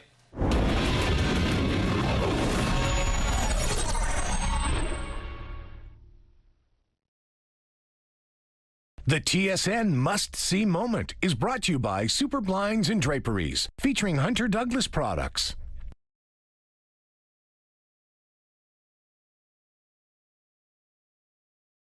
It's Friday, February the 13th. Police headquarters inquiry. The probe hears from the former mayor who was in office throughout most of the project's phases. Winnipeg's new protest bylaw, why some say the wording may end up improperly restricting freedom of speech, contrary to the charter. And pet scam, the family's disappointment and their warning to others after the furry companion they paid for fails to materialize. Your Morning Winnipeg starts right now.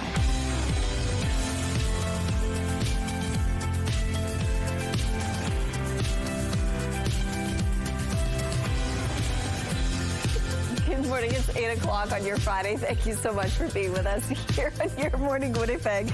At 8:15, we have this really cool event that's coming up. It's a friendly competition between the Winnipeg Police Service and the Winnipeg Fire Paramedic Service. It's called Guns and Hoses, and it's going for a great cause. So we're going to have more details about that a little later. That's a fun name. It is a fun name. But the weather is fun, too. We get to go outside and enjoy. Yeah, I mean, really, nothing would be keeping you inside except maybe the mess and the slush. We're going to notice that again.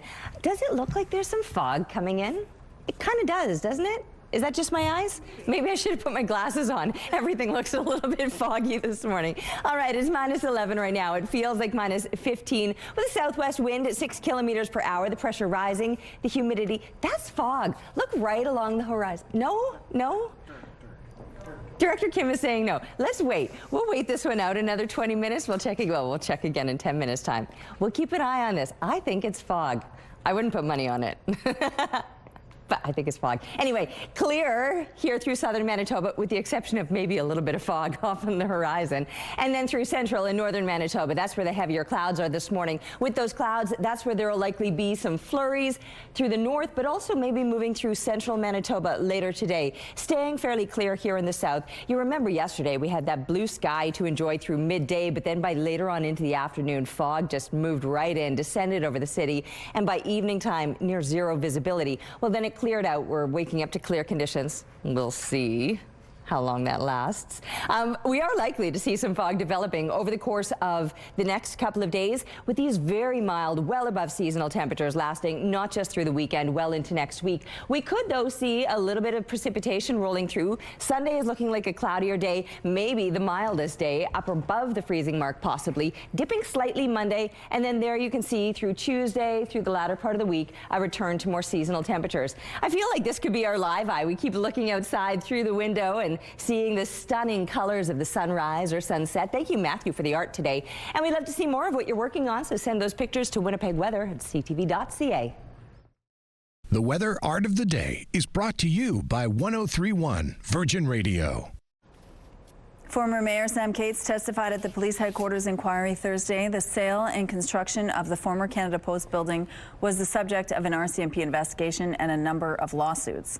The police headquarters project cost ballooned from $135 million to $214 million. Cates was asked about his relationship with Winnipeg's former Chief Administrative Officer Phil Sheagle. Cates testified he was an investor in a parcel of land with Sheagle and others in Arizona. The inquiry heard the property was sold to Armik Babakanians in 2011, whose company, Caspian Construction, was awarded the police headquarters project. Do you now acknowledge, having looked at it, that there was a conflict of interest both by you and Mr. Sheagle at the time? I think I acknowledged that in 2018 in a scrum, saying it would have been so much better and appropriate if I had made people aware of this. In 2022, a civil court judge concluded Sheagle took a $327,000 bribe from Caspian. Cates says he never made decisions to benefit Caspian based on the land deal, and he says he never took a bribe and is hurt by that accusation. The inquiry is not a criminal or civil trial, but a way of finding information. Cates says he will speak with the media when the inquiry is over. A motion at Winnipeg City Hall to crack down on what it calls nuisance demonstrations is facing criticism from some community groups and organizations. They say the proposed bylaw infringes on their charter rights to free expression. The proposed safe access to vulnerable infrastructure bylaw would ban protests within 100 meters of schools, hospitals, places of worship, and daycares. And people who violate the bylaw could be fined. A city report says the proposed measures aim to protect public safety while respecting people's rights to gather and express themselves peacefully. However, the Canadian Civil Liberties Association says the plan is too broad in its scope and puts an unreasonable limit on freedoms of expression. The Manitoba Métis Federation is one step closer to an historic first. The federal government has tabled Bill C-21. If passed, it would bring into effect the first self-government treaty signed with a Métis government in Canada and formally recognize the MMF's right to govern itself. It would formally allow the MMF to make laws about internal matters such as how leaders are selected, who its citizens are, and how its government operates. The legislation builds upon and would replace an agreement signed in 2021, which recognized the MMF as an Indigenous government. Now would be a great time to try some ice fishing in Manitoba this weekend. You can cast a line without a license as part of the province's winter family fishing weekend.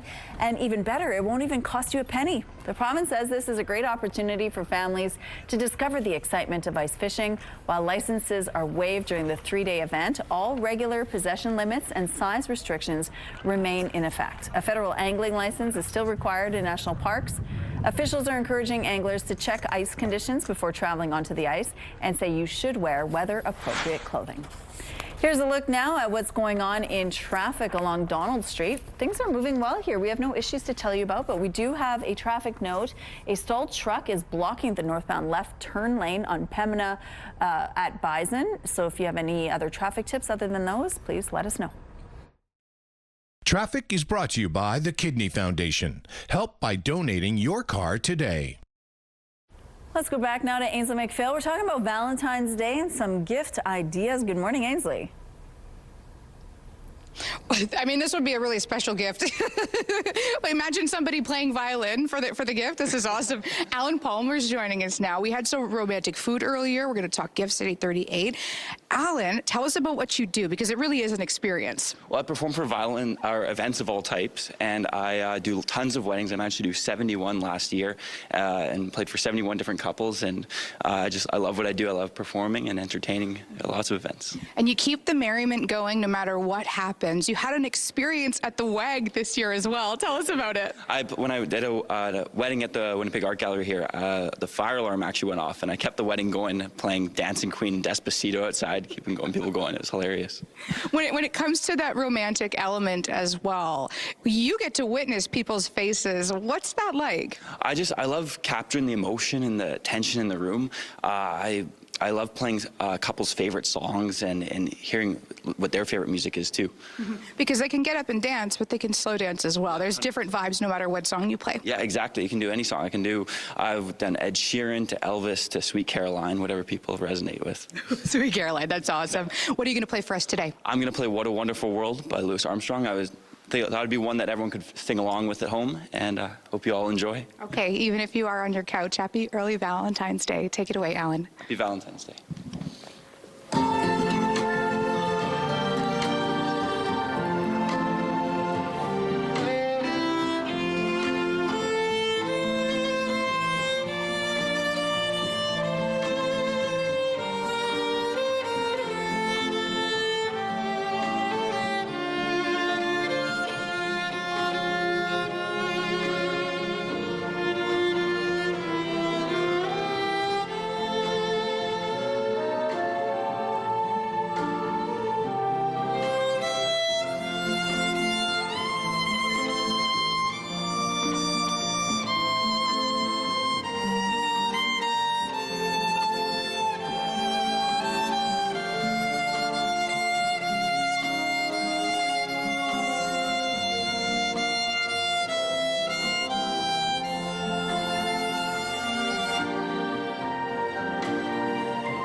That's so beautiful. Thank you, Alan. Getting a pet for your household can be an emotional and exciting time. A Toronto family wanted to get a kitten for their daughter, but as CTV's Pat Foran shows you, once they paid $1,000 in advance, it never showed up. Sochi Palacios of Toronto wanted her daughter Xiomara to have a cat, and due to allergies, they decided to get a Balinese kitten. The whole purpose of this kitten was to provide some emotional support to my daughter, who's 8 years old, and she does have cerebral palsy, and she uses a wheelchair. They found a kitten on Instagram. The breeder said the selling price was $2,500. When the family said that was too much for their budget, the seller agreed to lower the amount to $1,000. I replied back, excited and happy, letting her know that I appreciated the adjustment that was made. They were asked to e-transfer $1,000 in advance, but after they did that, they were told to send another $300 for veterinary fees. They said they'd pay it when they picked up the kitten. That's when all communication stopped. At this point, we got highly suspicious. There was no more email responses, and then they blocked me on Instagram. After she was blocked, Palacios realized it was a scam, and she was out her $1,000. We have no kitten. The funds have been taken. If they're making excuses not to meet, that would be a red flag. Obviously, you want to engage with the person, you want to meet the animal. The Toronto Humane Society says scammers operating online sometimes use stock images or stolen photos of pets. Before making a deposit, you'll want proof the pet is real. Is it a live photo? Is there a way to do a video call? Is there a way to get a video? Just to sort of verify that this is a living, actual being. Scammers may ask for money in advance, then tack on extra fees for insurance, shipping crates, or vaccines. You should be cautious if they won't meet in person, and all correspondence is online. For Palacios, it's been heartbreaking. She wanted her daughter to have a furry companion. I kind of wanted the kitten to be a little friend that she would have when she came home. All right, looking outside right now, Still to be determined if that is actually fog or if our camera just needs a good scrubbing. Either way, we're looking through the CTV Live Eye, brought to you by Bathfit, our exclusive home of the PermaFit solution. Now, we are experiencing otherwise clear conditions. It's not like there's much in the way of clouds. If there is some fog, we could be seeing that, but once it burns off, some blue sky behind it.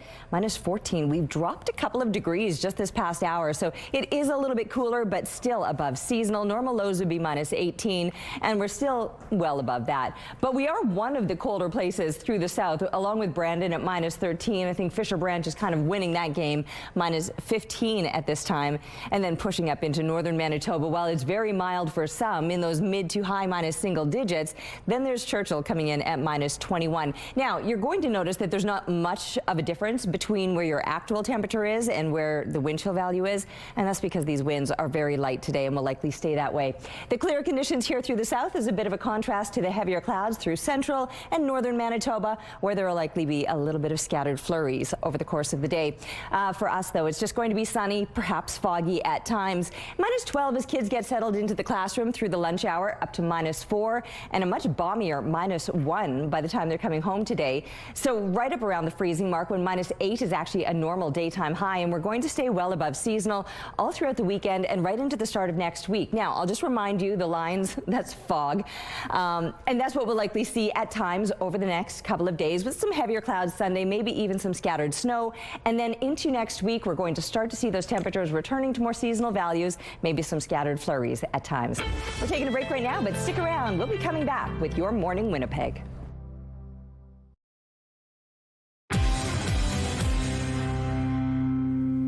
The Canadian government's deal with China to allow Chinese-made electric vehicles into the country is putting more important trade negotiations with the U.S. at risk, according to a representative for American automakers. Brian Kingston is the chief executive officer of the Canadian Vehicle Manufacturers Association. He says the move further complicates what's already become a very challenging discussion. His group represents GM, Stellantis, and Ford. TELUS announcing a surprising succession, marking the end of Chief Executive Officer Darren Entwistle's 26-year tenure. They've tapped recently retired bank chief Victor Dodig to take over the company as it faces investor pressure over its slow growth. And finally, Meta was granted a patent in late December that outlines how a large language model can simulate a person's social media activity, such as responding to content posted by real people, even if said person is dead. We have no plans to move forward with this example, a spokesperson for Meta told Business Insider. Those are your morning business headlines. For B&M Bloomberg, I'm Roger Peterson. It's a friendly, family-friendly competition with a rocking name. The Winnipeg Police Service and the Winnipeg Fire Paramedic Service are getting together in a friendly face-off for a good cause. The event is called Guns and Hoses. It's a best-on-best hockey game to support local charities. And joining us now to tell us more about the hockey challenge, Guns and Hoses, are WPS Detective Mike Evans and Winnipeg Fire Paramedic Services Roman Namiak. Good morning to both of you. Morning. Morning. Thank you so much. Well, thanks for coming. And this has been going on for a few years. Tell us how this all started. So it basically, last year we brought the game back to Canada Life Centre. That grew out of a conversation in a parking lot with a couple of buddies after a hockey game. Just the game itself has been going on for over 30 years, but we wanted to see if we could grow it and really kind of establish it as a true community event. And that's what happened. You went big and you got a big response, right? We swung for the fences and we connected. Yeah, it was really nice to see. Last year we had over 4,000 people out and donated over $40,000 to our charities. Okay, so before we get to the charities, let's talk about what that game looks like when you're watching it. There's firefighters on one side with paramedics as well. Yep. And then Winnipeg Police on the other side, and it's friendly. It's fun, right? I'd say it's friendly off the ice. Yeah. Yeah, there's a rivalry. It's the fourth time we've played each other over the last year, and you know, we're showcasing the best talent. And once we kind of hit the ice, we're there to win too, and have a good time and throw a good event on. So. And it feels like a real professional hockey game. The game itself is fantastic. Yeah, you come in there, we're going to have the Jumbotron going. There's going to be giveaways. There's going to be crowd interactions. We got a number of mascots. We've got the instant replays going, the fan cam. It'll be essentially like going to a Jets or Moose game. And that's so fun. And last year, tons of response from the public. They loved it, obviously. What is you raised 40 grand, more than 40 grand. What happened last year? What was the outcome of the game? Unfortunately, fire. I can tell you, yeah. It was 7-4 for fire. It was 7-4? Yeah. Really? Oh, you for the guys smoke. got killed. Yeah. And Bit of a so tough day. what happens at that point? Because you win, you get Yeah. more. So we represent the Never Alone Foundation, and we got to donate 60% of what we raised, and then the police got to donate the 40% to their pretty charity. decent. Yeah. And your charity is Special Olympics. Special Olympics Manitoba. What did you pick those two charities? So the Winnipeg Police Association has been heavily involved with Special Olympics Manitoba for a number of years, and it was just a natural fit for us to kind of slide in there and just kind of pick up where there might be any type of lacking in the year. And they get to decide what to do with the money. And what about you? Why did you? Yeah, when the Fire Police World Games were in Winnipeg, we attached ourselves to raise money during those times and then just kept that relationship going. And it's a very strong relationship within the fire service too. So there's a lot of avenues where we're tied to the Never Alone Cancer Foundation. So it's a special relationship, I think. Okay, well, it's happening again this year, this big competition. You guys have to sort of pull up your socks a little bit and try to They got to get in shape, I think. Yeah, a few less donuts this year, I think. Oh, no. Well, this is happening on February 28th. What do you want people to know? You want to double the amount of people going. We want to double it. We want to triple it. We want to get as many people into that building as we can. So tickets are only $10. It's the same as any social. In terms of bang for the buck, you're going to come in. It's a full-length hockey game. Like I said, we're going to have giveaways, mascots. The concessions will be open. You can get some refreshments. Enjoy the game. Bring your families. Bring your teams. If you get to interact with the police and the firefighters while they're there. So it's a nice time to see what they're all about and have conversations. And it's easy enough to get tickets. You just go to Ticketmaster. Ticketmaster, yeah. Ticketmaster.ca. Well, thanks, you guys, for sharing this with us. And if you want more information on guns and hoses, we have a link on our website. Thank you. Thanks so much for having us. All right, standing out here in the sunshine, it's looking good, it's feeling good. The temperature is well above seasonal, even though we've been watching them drop off over the course of the morning. Minus 14 is where we're sitting right now, though it feels like minus 16. That's barely a difference because it's barely a breeze. A 4K wind right now out of the northwest with the pressure rising and the humidity sitting at 90%. I am still looking at blue sky, a sunny start to your day. There is the possibility of seeing some fog developing, so just keep that in mind over the course of the weekend, in fact. That possibility of dealing with some fog at times. We certainly noticed it yesterday morning. It cleared through midday, but it really hit hard again into the evening time with near zero visibility throughout much of southern Manitoba by tomorrow, or pardon me, by yesterday evening. And so today and tomorrow, that threat of fog lingers. Now there's then the threat of snow for central and northern Manitoba. So totally different scenario with some heavier clouds through the northern part of the province and the possibility of those flurries from the northwest into the northeast. And with those clouds moving in over the weekend, we too could see some flurries perhaps Saturday night and into Sunday, though the temperatures continue to rise. It's going to be very mild, up around the freezing mark today and tomorrow, and maybe Sunday even above. We could hit some plus digits to wrap up the weekend Sunday before those temperatures slowly start to dip throughout the course of next week. And our picture today, how stunning is this? They look like matchsticks. Those are helmets on the fence posts out at Maple Grove Dog Park. The frost with the blue sky looks so pretty. Thanks to Patty for the photo, and keep them coming, please, to Winnipeg Weather at ctv.ca. Weather is brought to you by Garage Masters, your complete garage specialists.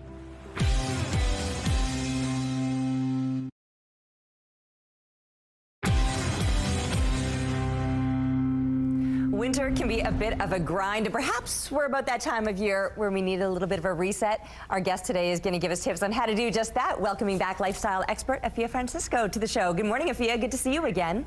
Good morning, Terry. Always so good to see you. It really is, because you offer up some of the best tips, whether it be fashion. I love your style advice always, but some great wellness tips too. And I think that's kind of what we're going to touch on today.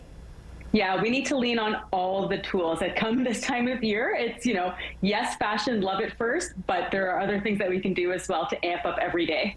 Excellent. All right, so let's talk about ways that we can give ourselves a little bit of a refresh and kind of inspire ourselves to get through the last bit of winter.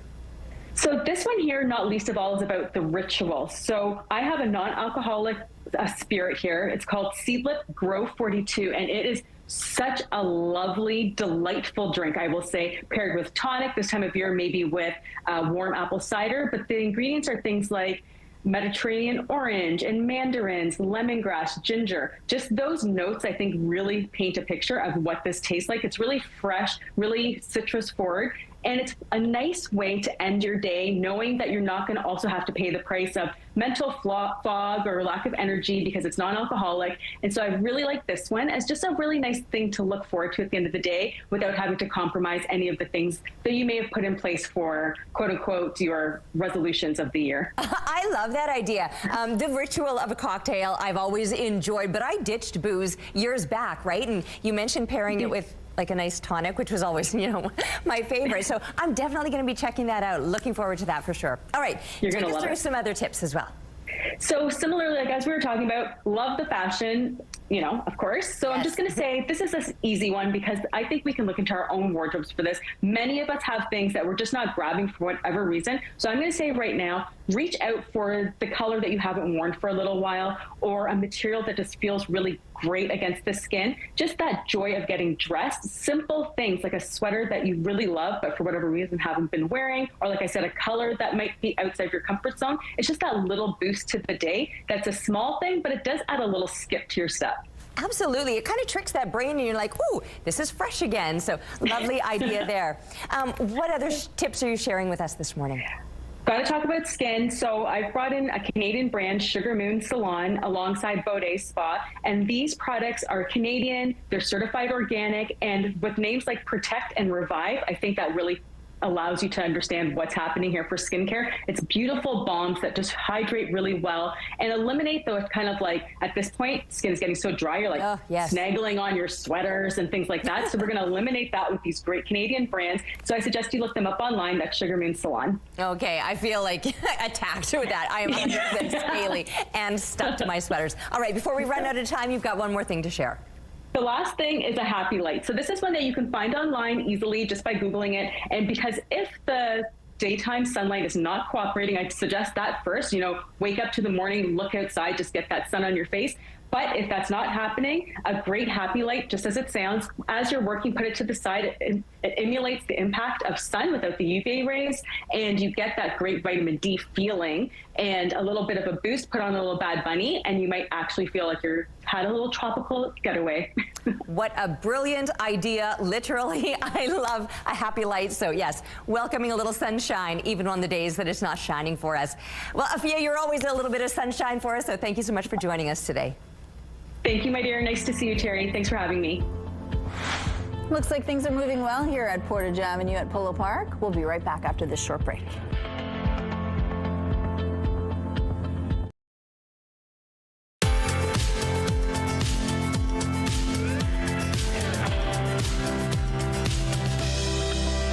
Well, it's a beautiful sunny start to your Friday morning. Temperatures have been dropping off over the course of the morning. We started the show when we were sitting at about -9. It's now -14 and feels like -16. Yeah, the wind chill factor really not much of one at all because those winds are so light, just 4 clicks out of the northwest. The pressure is rising, the humidity sitting at 90%.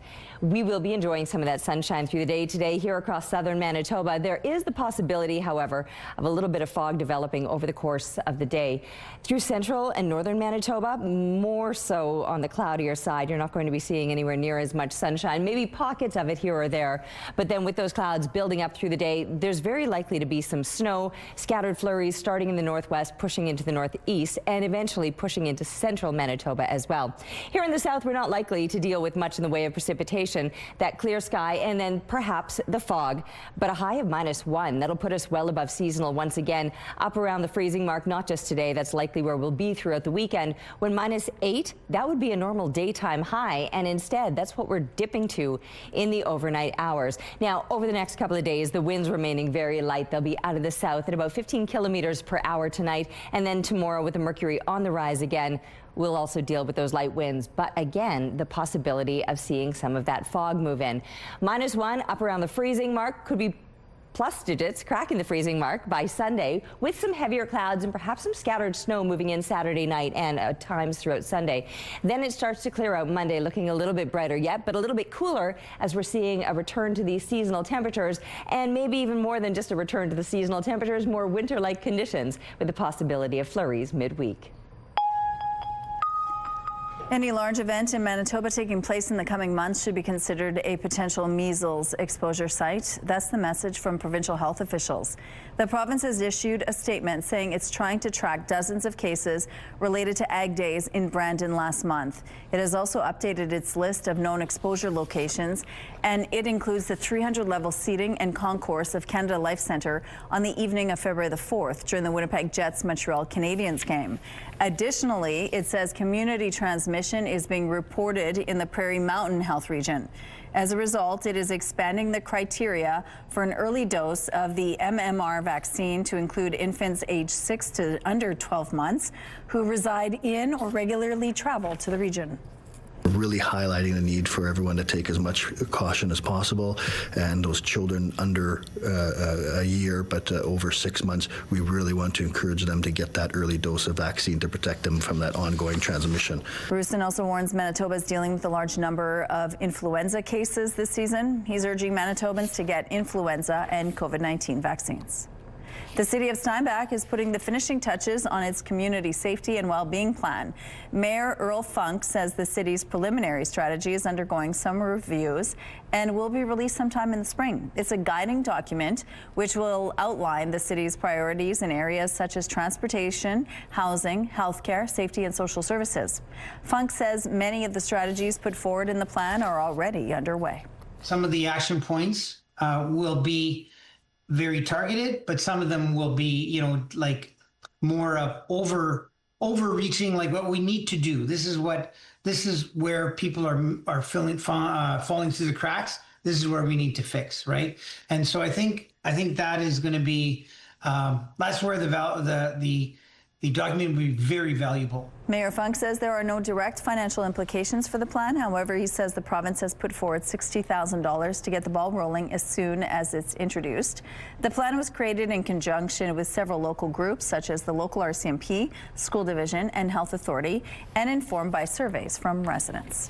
A new study shows most dog foods contain dangerous levels of heavy metals and other contaminants. According to the nonprofit Clean Label Project, dog food has up to 13 times more heavy metals than human food. That's a problem because researchers say all those metals could contribute to higher cancer rates. The worst offender is kibble. The study didn't break down foods by brand, but it did say fresh and frozen foods contain less metal than dry. 1 in 4 dogs will develop cancer in their lifetime. 2 recent celebrity deaths linked to colorectal cancer have prompted experts to remind the public about the importance of screening for the disease. CTV's Pauline Chan has the details. What? Catherine O'Hara and James Vanderbeek had both been diagnosed with colorectal cancer before they died. It's the 4th common cancer in Canada, and it's the 3rd leading cause of death for both men and women. So these were very famous cases, but this is happening to average people every day. And more cases recently are being diagnosed in younger people, aged 25 to 49. Vanderbeek was just 48 when he died. There's a lot of research around this, but nobody really knows why it's increasing in this young age group. Jen Waterman knows the importance of early detection. She was just 42 when she was diagnosed with stage 3 cancer in 2020. When I talked about the symptoms, what I was experiencing, I really did think it was stress. Like, it was all in line. That's all I thought it was. If colorectal cancer is caught early, by that we mean stage 1, it has not spread, the survival rates are 90%. And so we're looking at great statistics for survival. However, if it is caught at a later stage, the survival drops down significantly. In Canada, screening is covered starting at age 50, but you may need earlier screening if you have symptoms like blood in your stools or a change in bowel habits, or if a close relative had colorectal cancer. Meaning your mother, your father, or a sibling that has had colon cancer, you should be screened actually 10 years younger than the onset of that family member's disease. These situations are also covered by OHIP. I don't have any of the risk factors at all. I mean, not only being young, but there's nothing in my family. Jen is grateful her doctor took her concerns seriously as soon as she mentioned them, and she says she owes her life to early screening. Pauline Chan, CTV News. Here's a look at what's happening now at Main and Broadway. It looks like things are moving well in this part of the city. Let's look now at your gas prices. The Canadian average is $1.31. The provincial average is $1.20. In Winnipeg, the average is $1.19, and the lowest price in the city is $1.12. All this information is on gasbuddy.com. It's time now for your answers to our question of the day. Today is Friday the 13th, so we wanted to know, what superstitions do you have? Susan says she's scared of the house when it's dark and scary. Never spell your name wrong on your birthday, said a Your Morning viewer. Marlene is superstitious about hanging up a new calendar before the date. Chris shared, it's stuck with me throughout the years, but if your palm is itchy, it means you'll be receiving money. And two superstitions for Louise are walking under a ladder because you'll have an accident, and don't let a black cat cross your path, because if you do, someone close to you will pass away. All right, well, thank you for your responses. Let's go now to Ainsley McPhail. We're talking about Valentine's Day, which of course is tomorrow, and you're giving us some ideas on how to do it just right. Good morning. Good morning. I wanted to start off with saying something really romantic to my sweetie. Our love is rare, like a steak. I don't know where I got that from. If you want to get a card, though, we're at the WAG right now, and the gift shop is absolutely adorable. Gifts from $5 to $500 for your sweetie. Catherine's joining us now. Ray and Jerry's inspired. Sorry, that was so awkward, but so cute. So cute. Happy Land Paper Company, locally made. And who doesn't love a good steak? Mm-hmm. That's not the only one, though. No. We've got these also. Another local paper company, Yui, heart-shaped cards. And they also helped us produce these limited edition matchboxes that you can add on to your gift membership. The gift that lasts the whole entire year, admission to the gallery, discounts on our shop and cafe, and the art classes, of course. And these matches are letterpress printed, featuring artwork from the WEG collection, and it's a flame for your flame. Nice. We have a heart-shaped theme going on here. Yes, we pulled out all of our heart-shaped. Actually, this is just some of our heart-shaped items. There's much more. And you can see the spectrum, like you said, $5 to $500. I love this print here. It's called Kunik, which means kiss in Inuktitut.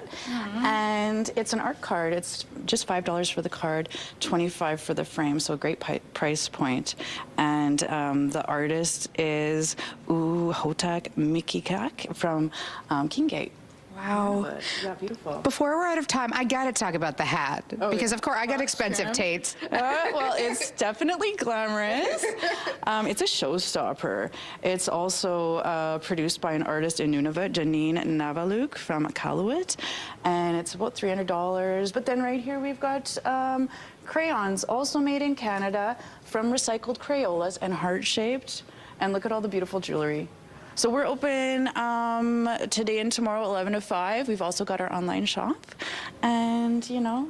Finds a rare find. Again, I don't know where I got that from. Happy early Valentine's Day every day. Every day should be Valentine's Day. Yes. Just be nice to people and spread the love. Thank you, Ainsley. Have a good weekend.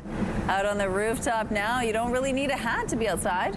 No, I mean, it's so very pleasant, and the winds are so light, and that's one of the really nice things. Anytime you get too much in the way of a wind, it really doesn't matter how warm or, I mean, even on a day close to the freezing mark, if it's windy, you want a toque on. But no, a day like today when the winds are just 4 clicks out of the northwest, talk about pleasant. And the blue sky and sunshine above. -14 is where we're sitting right now. That temperature has only dropped over the course of the morning, but it will likely turn around, rising today, getting close to the freezing mark this afternoon. Right now, the pressure is rising with the humidity sitting at 90%. Now, there is the possibility that we see some fog developing over the course of today or tomorrow into the start of the weekend. We could be dealing with the foggy conditions, but otherwise clear. So maybe a sun fog mix. You remember yesterday, it was so beautiful through midday, bright blue sky, but then by later in the afternoon, that fog really settled in, and by evening time, near zero visibility. Well, it cleared overnight, but again, that fog is certainly a possibility over the next couple of days. So too is snow throughout northern Manitoba, and even central Manitoba could be seeing some scattered flurries. And in fact, even here in the south, we could be seeing those scattered flurries Saturday night and into Sunday, with some heavier clouds expected as we're wrapping up the weekend. But the temperatures all weekend long up around the freezing mark, maybe even hitting plus digits by Sunday, but there will be a slight cool down to those more seasonal temperatures for next week. We're taking a break right now. We'll be back with Your Morning Winnipeg. Weather is brought to you by Mr. Lube Plus Tires. Open late, ready when you are.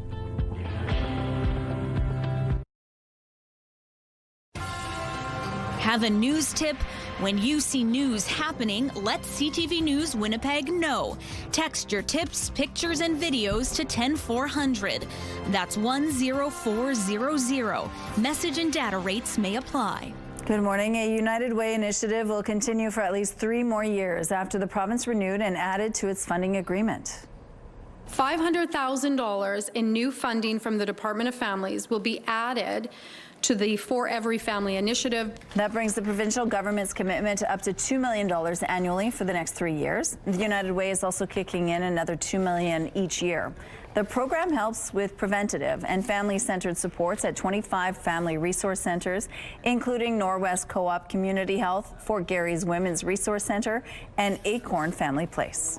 It is a recognition of the essential role that family resource centers plays in strengthening communities, reducing barriers, and ensuring that every family, regardless of circumstance, has access to support, care, and opportunities to thrive. The money will also support 11 child and family services liaison positions. Since 2021, those positions have helped 480 families at risk of apprehension keep their children in their home, and 100 families see their children returned from care.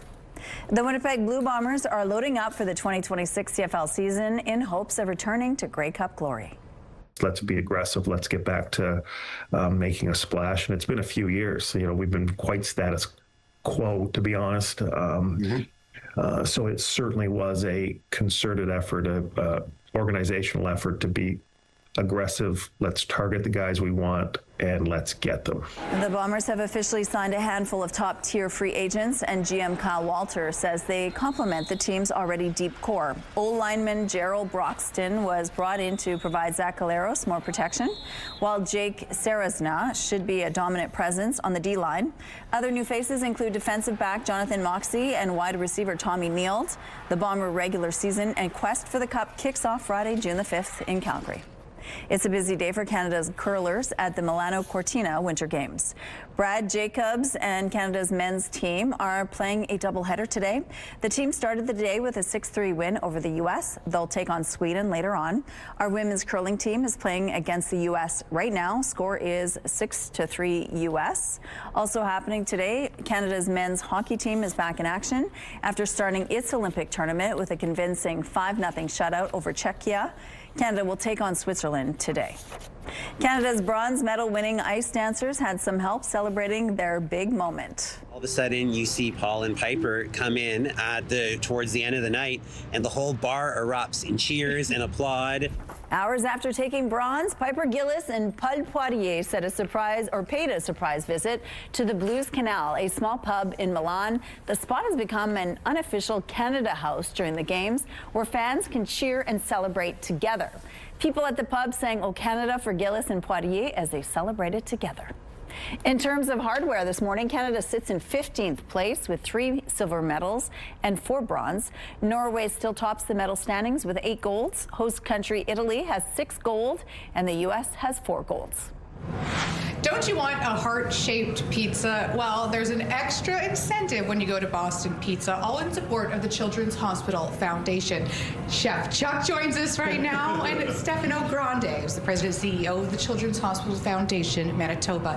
Thank you both for being here today.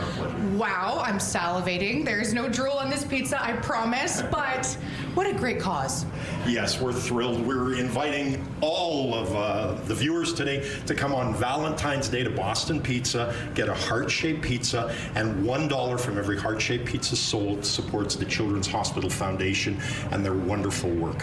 What are we looking at here? This is our deluxe pizza, and that is our famous spicy pierogi pizza. And not just the pizzas, there's also a give back as well when it comes to desserts. Yes, $1 from every salted caramel Carmel Panuke, that also goes to the Children's Hospital Foundation of Manitoba. And if you see in the front here, our red paper hearts, this is my wife, okay?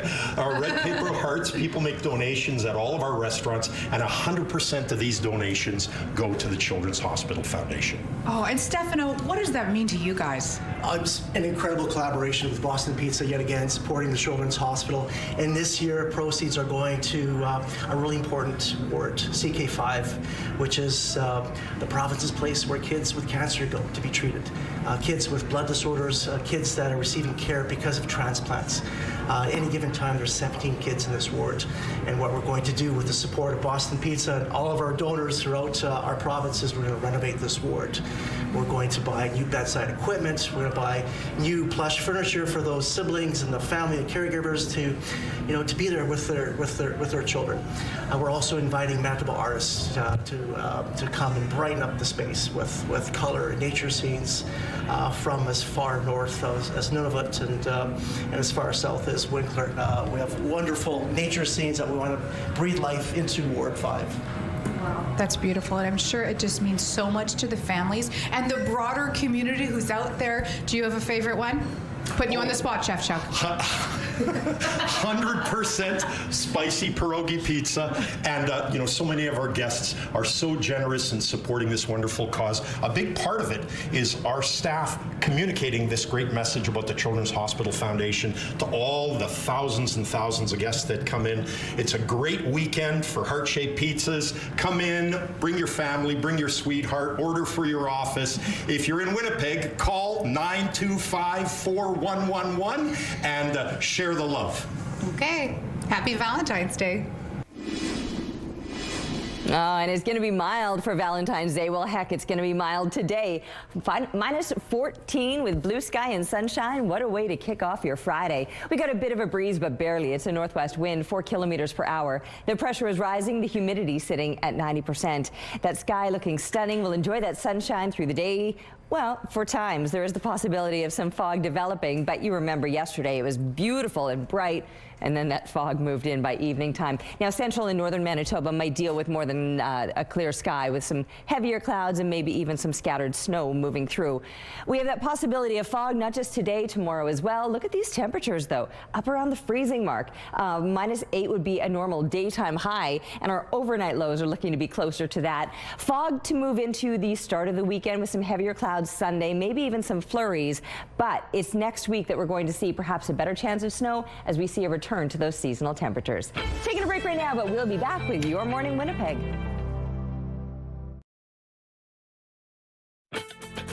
Rooftop arrangements provided by Lacoste Garden Center.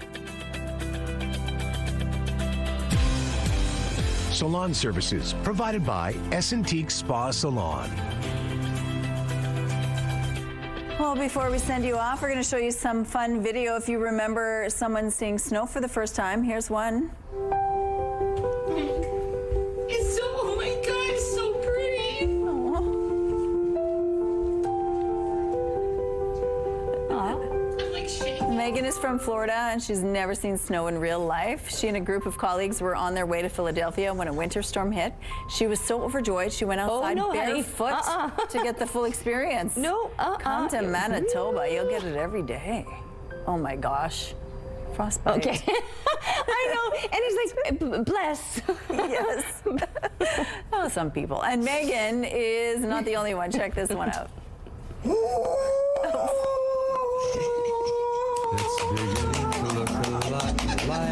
Oh, that's pretty. Yeah. This mom from Jamaica is also seeing the snow for the first time. She immediately turned into a 6-year-old and forgot everything about the cold. Look how excited she is. But she's got winter boots on. Yes. I can get behind this video. Yes. Better. She's not barefoot. Put your parka on, put your winter boots, go out, have fun. You know, this is, I guess, a very good reminder of we How are lucky. We are. Yeah, you know, we take it for granted. Great, indeed. It lasts too long. Well, that does it for us. Happy Valentine's Day. We'll see you on Monday.